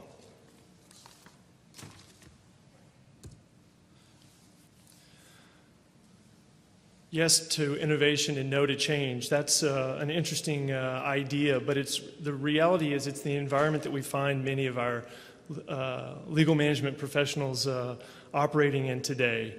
We have pressure from clients to change, evolve, and to seek new solutions, yet we bump up against long-held cultural establishments that are slow to adopt change. I would describe that legal organizations are not necessarily adverse to change. However, lawyers are generally looking to mitigate risk and remove uncertainty. And so we're basically at the crux of an uphill battle. ALA confronts that issue by essentially working diligently to equip our members through education and professional development in change management and productivity tools such as Legal Lean Sigma and design learning to collaboratively create new solutions to existing challenges. We've also worked diligently on creating legal standards initiatives that we believe are another tool in the business of law toolkit for addressing these challenges. Some of the efforts that we've become involved in that we want to talk about today include the Uniform Process-Based Management System, or the UPBMS as we refer to it. It's essentially a comprehensive system of codes, a taxonomy that encompasses the wide variety of processes needed to support the practice of law. These codes provide a standard framework for legal operations to develop, implement, and maintain successful management and operational strategies. And they encourage the use of a common language support system to support legal operations across the industry. Legal organizations understand that the diversity of challenges today require that we seek new solutions, and we need data to be able to do that. So having the opportunity to harvest data and analyze that data is a strong tool, and having this standard framework allows for the understanding of processes to be identified, organized, and performed so that we can better manage what we measure. Another initiative that we focused on was a partnership with the Legal Marketing Association, the Standards Achievement for the Legal Industry Alliance, or SALI as we refer to that. This is a not-for-profit organization that provides professionals from legal operations, law firms, and solution providers with a goal of developing open, practical industry standards for efficient and innovative legal services. As buyers and sellers of legal services in the industry face the challenge of pricing and scoping legal work, there is a sincere and difficult prospect of trying to find commonality around the legal offerings to enable apples-to-apples comparisons of pricing bids. SALI works to address this by offering an open standard to describe and categorize legal work that is neutral to law firms and clients alike, being sellers and buyers in reference to that. Yet it's flexible enough to meet the specific needs of each organization while fitting into a common industry framework. It's designed to support the evolving industry innovation needs and works on transparency and free market pricing. Another area that we focused on, obviously, is the Global Legal Blockchain Consortium.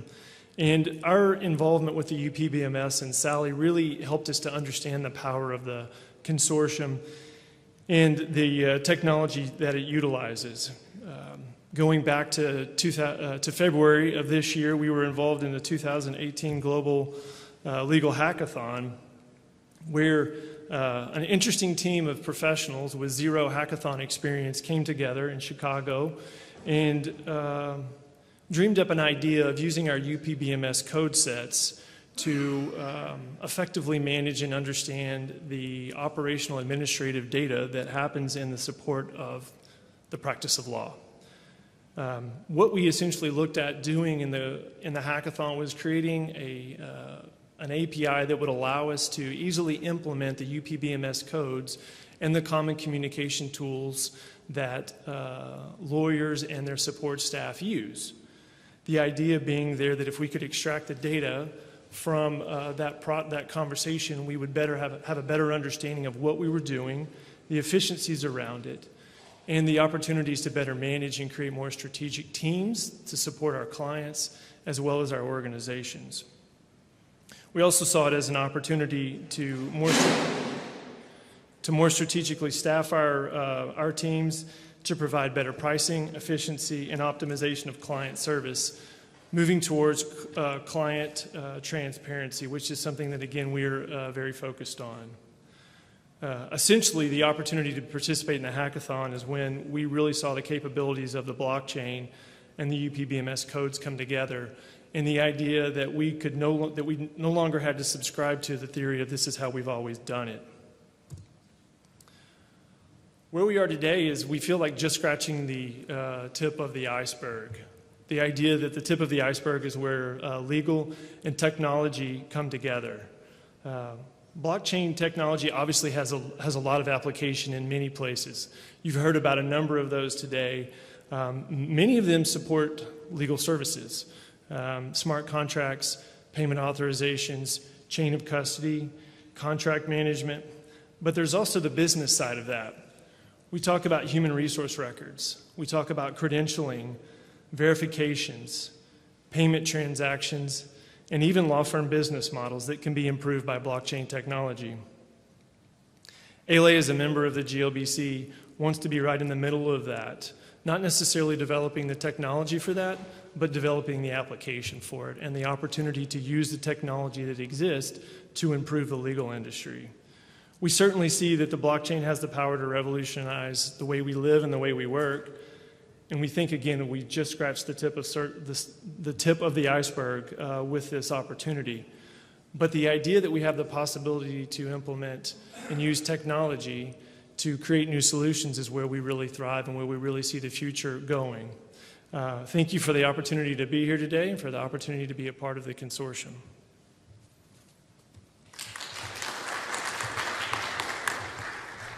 Good afternoon. My name is Kate Briscoe from Legal Beagles. Thank you very much for having me here today. I'm really grateful from the invitation from Integra to be here. It's the first time I've attended an event like this. It's quite an exciting time for us. And why am I at a blockchain consortium event? Well, to get to the bottom of that, obviously the introduction summarizes that. We have a future where we believe blockchain is going to be a very big part of that. But I need to tell you a little bit about Legal Beagles first. Legal Beagles is, I've recently found out, the world's biggest free legal advice forum. I founded it back in 2007 when I was just a law student trying to break into a legal career. And I was doing a lot of voluntary work online, helping people out. And I quickly discovered that there was a lot of really poor advice being offered online. So, true to form, I thought I could do it better. And my co-founder and I set up Legal Beagles while we were studying law to offer a new portal for people to go and find free legal advice 24/7, 365 days a year. And 11 years later, it has grown to a quite extraordinary size. I've heard a lot of people here talking about access to justice. And although I myself am an ex-consumer finance litigator, so I have a really good grip of what it's like to work in the legal industry and to deal with clients and to deal with the pressures of legal practice, certainly in the UK, and certainly in my area of law, which was representing consumers against banks and finance industries, which back from 2008 onwards was an incredibly important and growing area of law. Let me jump forward. And this is our traction. We are now reaching 1.5 million people a year, and we have over 111,000 registered members, which I think you'll all agree is a pretty amazing success story, considering all the talk about access to justice. I'm standing here and I'm able to say I've been working on it and helping to solve that problem for 11 years. I just didn't realize when I started it quite what the potency of Legal Beagles was going to be long term. But going back to, when we got to a point where it got so large, although the forum is actually reasonably cost-effective to run, it actually, does present some pressures. How is it going to go forward? And you also may be interested as to how on earth it works. How are we able to do this free of charge? Because certainly for the first 9 years of its existence, I worked alongside my full-time job to run Legal Beagles. Well, in this regard, it has some similarities to blockchain already. Some of the philosophies at heart are very similar, and is one of the reasons why I personally am a huge fan of blockchain, and I think it provides a very real solution for consumers going into the future. The reason being is that the users coming onto Legal Beagles are doing so anonymously. They are hiding behind avatars and usernames.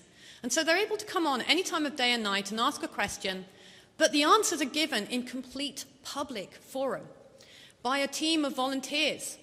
You call it pay it forward here in the United States. We call it all sorts of things, altruism and karma. But basically, once people have had help, they tend to stick around and help others. And it's pretty inspiring to watch because it's sustainable and it's scalable.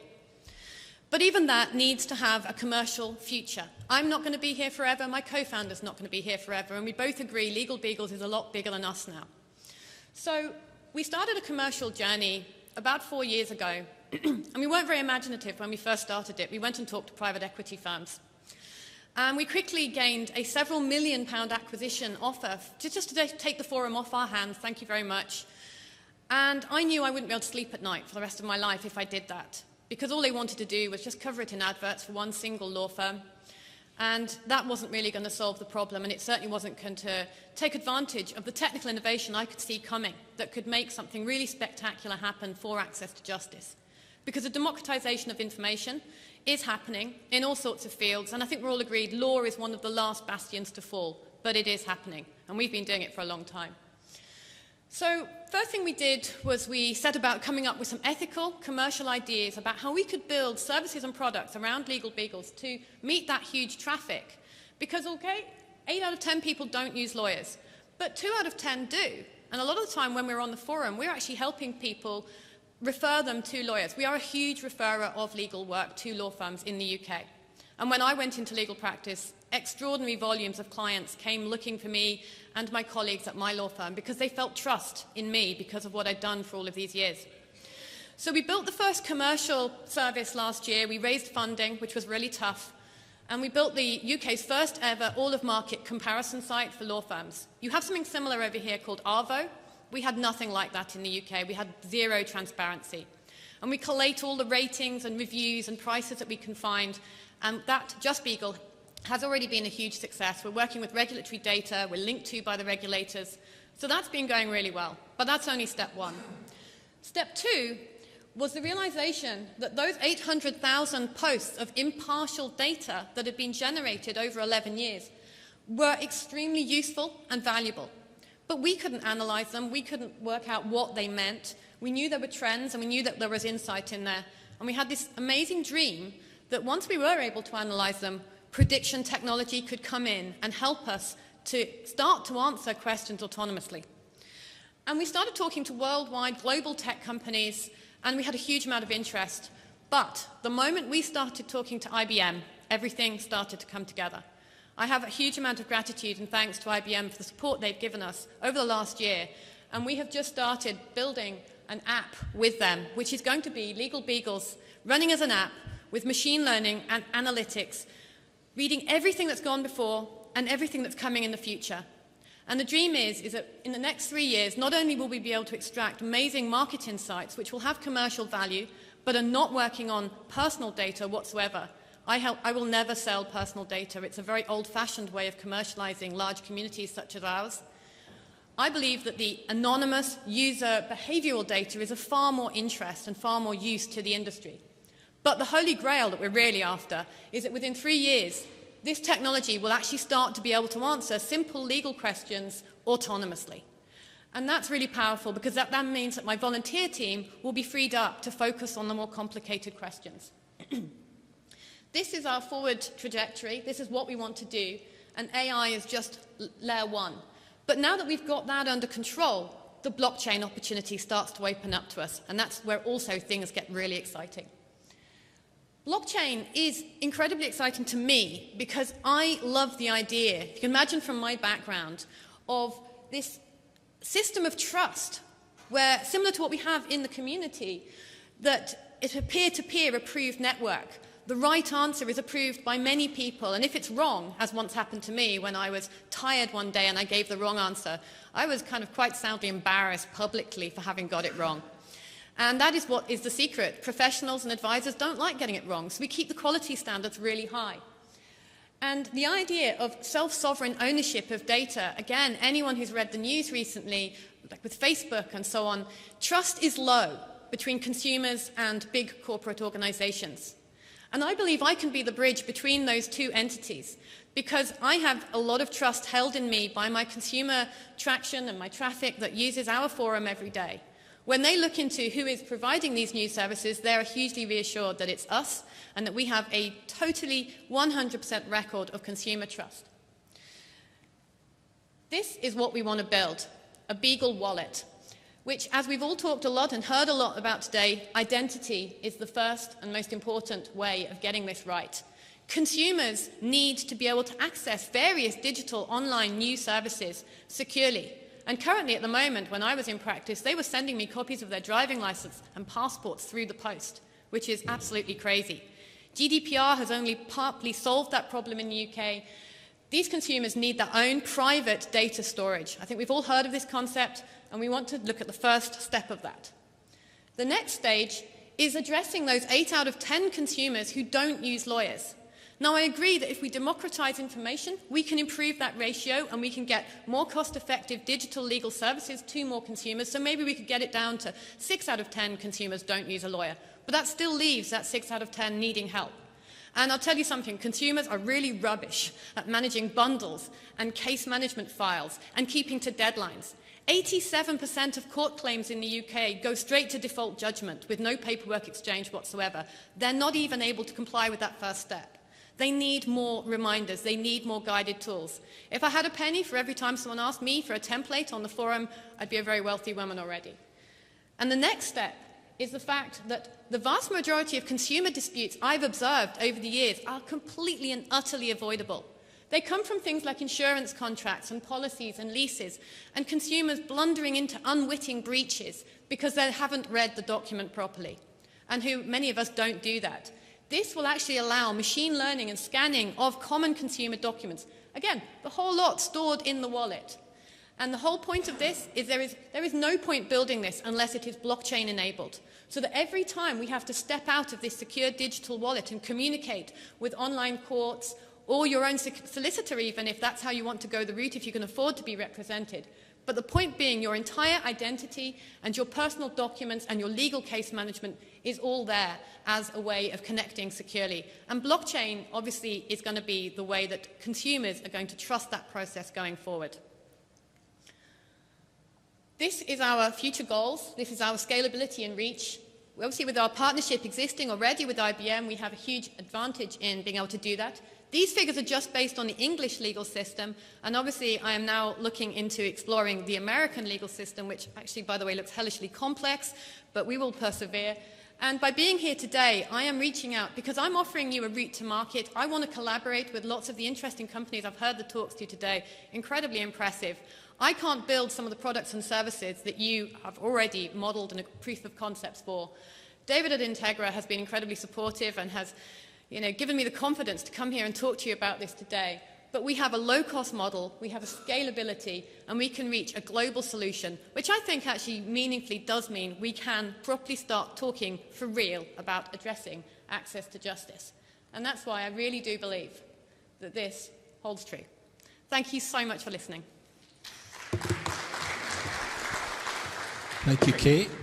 As if I didn't have enough to do already, we founded the Global Legal Blockchain Consortium a year ago, and then about 9 months ago, we founded something called the Global Legal Hackathon, which many people in this room either supported directly as sponsors. We see Wolters Kluwer, thank you very much.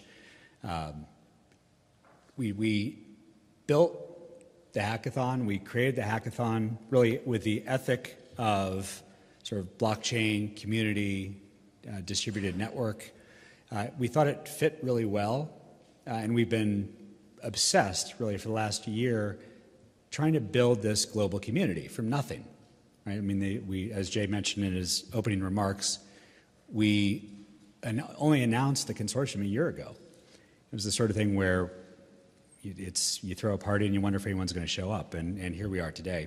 So I'm very gratified to see all the organizations, Wolters Kluwer, Thomson Reuters, NetDocuments, Serve Manager, ALA, others, that have really embraced this. And there's been a lot of overlap, in fact, between the hackathon and the GLBC. But I just wanted to quickly touch on this because the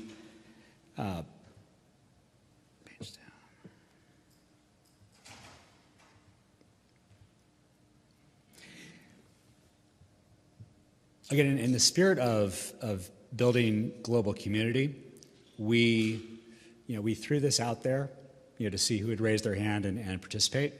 And what happened, I just want to recap for people in this room what the hackathon ended up being. So we had over 5,000 people around the world that participated. There were 40 cities in which local versions of the hackathon took place. I think we were in 22 countries. And the entire thing culminated with a final round gala in New York City in April. Tremendous success. But the reason I wanted to showcase this today was we discovered among the 5,000 participants and about 600 teams, if you can imagine that around the world, about 30% of the projects, about 30%, and we would consider this to be maybe a leading indicator for blockchain technology in the legal community, about 30% of the projects were blockchain-based. So just think about it in the context of current legal software and how much blockchain software and law there is and is not at the moment. So if the hackathon was a leading indicator, and we thought that was a good sample size between 22 countries and 40 cities and 600 teams, we have 30% of that bleeding edge innovation, teams from around the world, so a global effect. If 30% of that was blockchain applications, I think that gives us a sense of what may be coming. So I just wanted to get that stat out there and quickly, for the purposes of thinking about next year and organizations in this room, some of whom have already approached me about participating, I want to say that given how substantive, how substantial that blockchain participation was, what we're envisioning doing for year 2 of the hackathon, which will again kick off in February, is have an actual unified blockchain track. So to begin to, in the spirit of coalescing this community around standards and shared development and mutualized investment, is we're going to, as part of the hackathon umbrella, which we think is going to probably double in size this year to maybe 10,000, maybe more, is actually have a unified blockchain track and probably some blockchain prizes for that. And so I just want to get that seed planted in your brains for what's to come, because I think what we're going to start to see, not just from this forum, but from the hackathon, is a tremendous amount of innovation. And I think as the community starts to build this foundation, this platform, that innovation is going to accelerate. So that's just a couple words on the hackathon. All right, so we'll keep this very simple. We just have one slide, but we think it's a big and important slide. David Berger will give us a couple of his comments on it, but today we are announcing that As part of the Integra Blockchain for Law platform, we're adding a second blockchain. As many of you know, the Global Legal Blockchain Consortium is platform agnostic, technology agnostic, blockchain agnostic. We believe that the agenda for this group, for this organization, it was the vision with which it was founded, was to develop the best solutions for the business of law, without regard to loyalties to pick your technology. So with that spirit, we're very pleased to announce that we are launching a second blockchain. This one's based on the Ethereum proof of authority blockchain that Microsoft has recently announced. I think it was just a week ago. This was really, we think, a watershed moment. I mean, as most people know, the Ethereum ecosystem is enormous, has the largest developer base, has the largest number of applications. But the challenge with Ethereum, and David can comment on this, is that for the purposes of enterprise, for the legal community, for privacy, security, stability of pricing of transactions, speed of transactions, you had the Ethereum public network, but for the private permission world that we've needed for enterprise and for law, public Ethereum is a challenging environment. Microsoft, we believe, has taken a huge step forward with their launch of the proof of authority consortium consensus model for the Ethereum blockchain hosted on Azure. And so we're very pleased to announce that Integra is now supporting that. It'll be accessible via the Integra API. David, do you want to say a few words? Sure. So, as has been repeated over and over, Integra and the consortium really wanted to focus on a simple model where you hit an API, and we focused on some simple concepts: proof of existence, identity, key registry, which you've heard repeated from many people.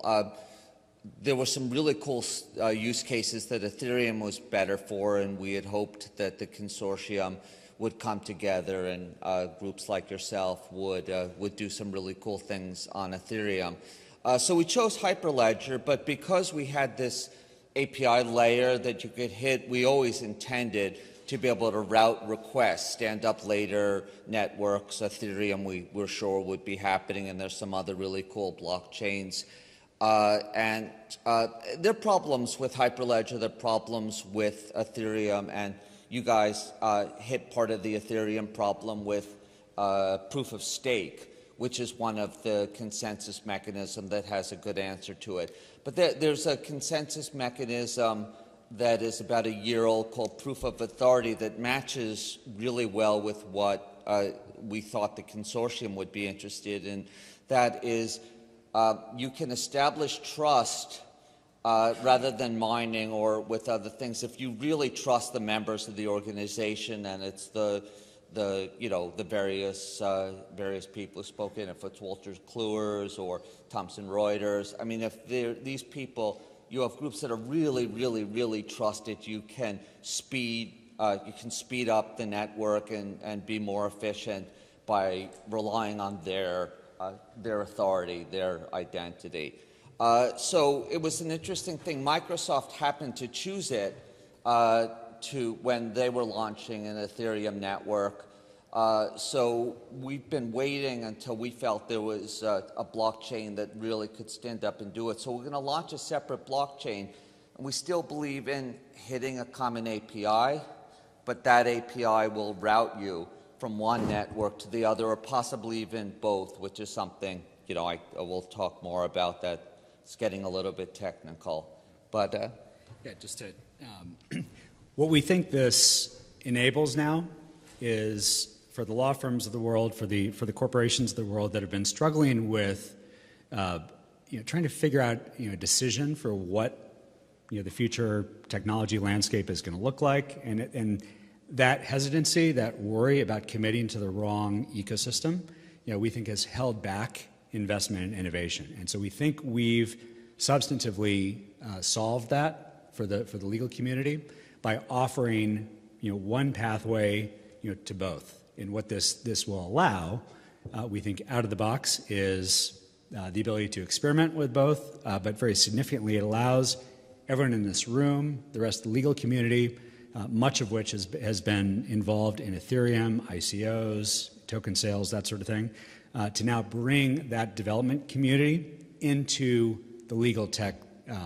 environment. And so we think this, I'm not sure this doubles or triples the size of the engaged audience for this, but we think this presents a path forward that allows the entire legal community to now embrace this notion of common standards in blockchain and law. So we'll have more to come on this, and we'll have some further announcements about node hosting and that sort of thing. But as of today, it's now public. There's blockchain number 2. Thank you. Hello. I'm Brian Kuhn. I co-founded the Watson legal business for IBM, and in the course of that time had the opportunity to conduct, at this point, more than 160 workshops around the world to identify what to do with AI. And we'll get to the blockchain piece. What did legal organizations, law departments, and law firms want to do with AI? And what was technically feasible to do with AI? And how did those align? Because a lot of what has been done is either not technically feasible to its maximum potential, or it's not fully aligned with business needs.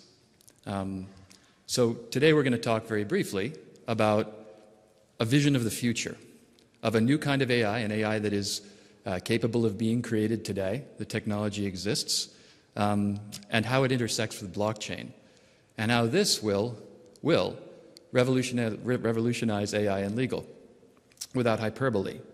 So what if you were the next leap forward in AI? Imagine that you're a law firm.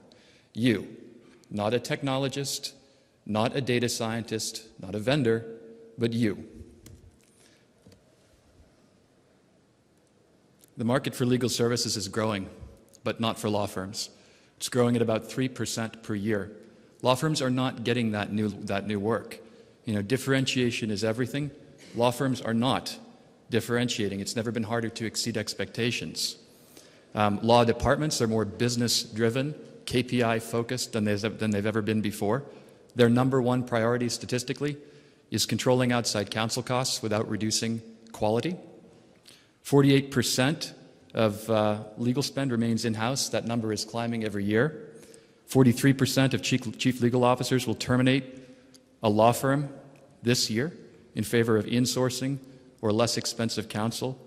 And yet, 66% of law departments give more work to firms that proactively demonstrate meaningful value and meaningful innovation. This is a story of those who produce legal services not answering the mail with regard to those who procure legal services. And as a result, firms are losing market share to new entrants as well as their own clients. 70% of firms are losing businesses to corporate law departments, to their own clients. 26% to tech, and 16% to LSPs and LPOs.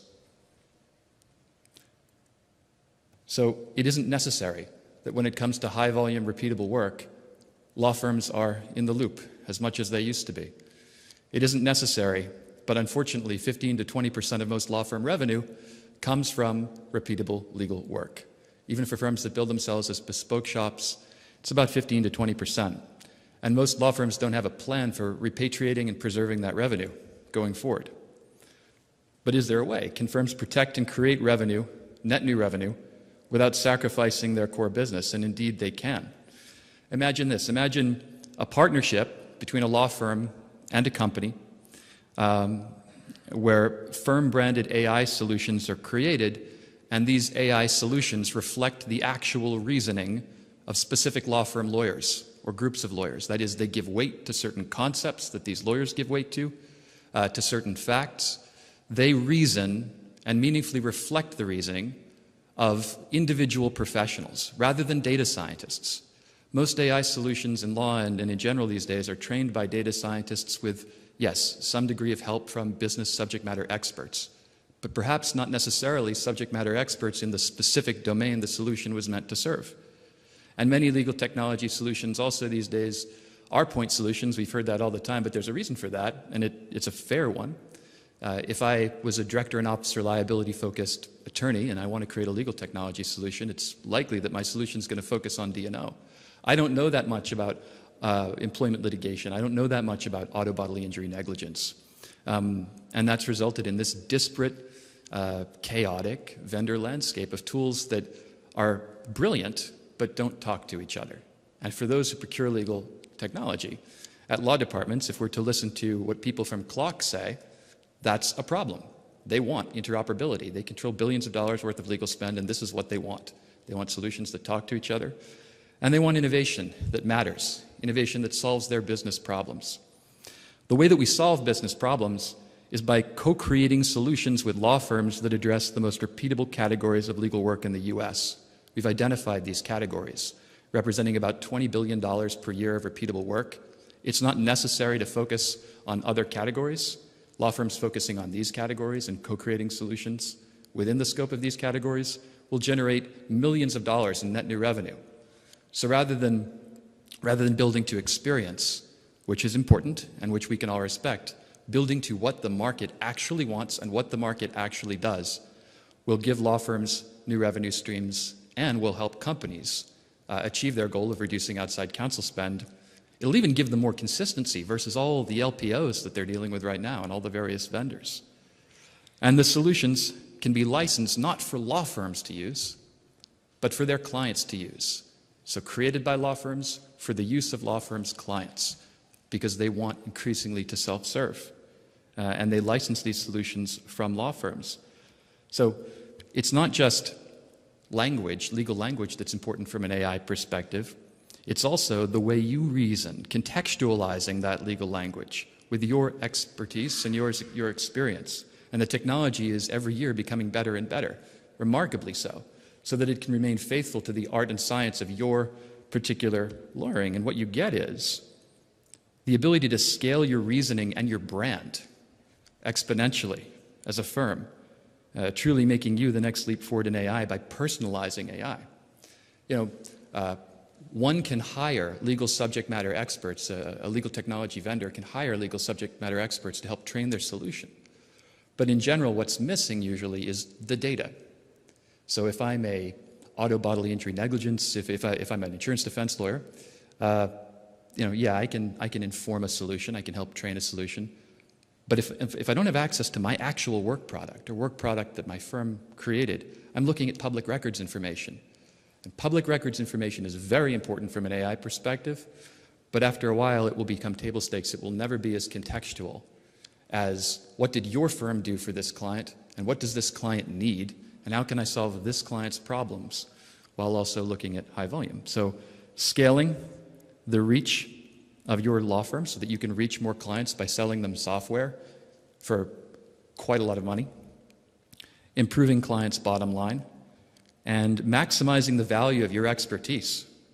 It's firm-branded AI, in other words, that reflects the unique way your practitioners reason, offered to your clients at a fee. And some of the benefits are, yes, net new revenue for law firms, allowing you to reach a broader client base, differentiation, solutions that actually emphasize your law firm brand identity by scaling your firm's specific legal reasoning, and stronger relationships. Solutions like this will reestablish law firms as cost-effective providers of repeatable legal work. And for clients, the benefit is savings. That's what they want. And also consistency versus human LPOs and software that lacks attorney reasoning, and context. Solutions that reflect the reasoning of trusted law firms, such as panel firms, instead of vendor data scientists. And we'll target the most repeatable legal work in the United States. Now, some law firms have tried to develop AI solutions. Some have succeeded, most have not, and I would respectfully submit will be challenged to do so. There aren't many Silicon Valley data scientists and architects that want to work for law firms, for better or worse. It's hard enough for the Googles of the world to keep these people employed. They jump around a great deal. So if you had an innovation outsourced provider, you wouldn't have to reinvent the wheel. You could take lessons learned from big tech, take lessons learned, and provide content, provide training while someone builds a solution very rapidly around your needs and partner to address a customer's problem. And you'd also avoid the point solution problem. If all of these solutions developed by different firms and offered securely, and we're getting to the blockchain piece, interoperated, then I, as the client, could shop for employment solutions, and I could shop for commercial contract solutions, and I could shop for toxic tort solutions in one place from the law firms, perhaps even the vendors I trust. But they all talk to each other, they keep my costs down, and they tell me more about my business than point solutions that don't talk to each other ever could. And this development partner would also have to help you go to market. If you were a law firm, it would have to help you actually sell these tools. Law firms do not sell software, but they can. I actually think they can, and I think they can do so brilliantly, because they're already selling the services in manual form, in analog form, that could be digitized here. They're already selling them. The relationship partners already have relationships. They know the clients that they don't have that they want to have, and they have sophisticated marketing departments. There's absolutely a way to do this without reinventing the wheel. But the problem is, with all of this, AI is only as good as the data that it's trained on. A hard lesson that many organizations have learned. And no matter how sophisticated the machine learning models, if the data is incorrectly trained, or if the data is itself not proven as being valid or up to date, or perhaps what if some of the training data, some of it is copyrighted? Who trained my model is going to become a major issue with regards to AI, and not just in law. AI will become a part of almost every walk of life simply because of the benefits that it confers. And those benefits will trickle down to shareholders of public companies, and they will become the dominant expectation, the table stakes expectation across most businesses, simply because these technologies can connect dots that people can't, even brilliant people can't. But who trained my model? Can I trust it? I expect that going forward in time, and not long from now, there will be liability issues associated with AI recommendations. Is it the unauthorized practice of law? Is it just an innocent recommendation that a practitioner takes action upon? And is it exposing me to risk? Also, was the decision that the AI tool made, or the recommendation that it made, was it reasonable in light of what a human being under similar circumstances with a similar experience would do? All of these questions. Well, who trained my model is critical. Was my model trained by experts in the area the solution claims to address? Or was it trained by lawyers? Yes, but not with the touch it with the needle specifics experience in the area. And is the underlying data trustworthy? Is the data that my model is based upon, like I said, copyrighted or fake or outdated or contextually irrelevant? The training set needs provenance, and the identity of who the multiple people who train models requires provenance. Forensic auditability. Can I protect myself from liability by showing provenance of machine learning decision making? And the answer is yes. The answer is yes, and I believe that blockchain is the only path to doing this right now in a cost-effective and secure way, and that AI can't exist without blockchain going forward. Perhaps there's some other technology, I'm unaware of it, or maybe it hasn't been invented yet, but being able to verify the provenance of the data that AI is trained upon and the provenance of the recommendations that AI makes is only going to become more critical. We've seen this with GDPR, and we see this and likely will in California and other states that enact similar data privacy laws. We are happy and proud to privileged, sorry, that's jet lag right there, and privileged to partner with Integra and the Global Legal Blockchain Consortium. We've been speaking to David Fisher and crew since the very beginning, and whereas we want to create the next leap forward in AI by personalizing it and by aligning law firms with their clients again, rather than having law firms be disintermediated, by bringing law firms back into the loop as providers of cost-effective, highly repeatable legal services so that they can be sticky for other services. The only way that I see that we can protect that is with blockchain and this particular blockchain consortium. So thank you very much for your time.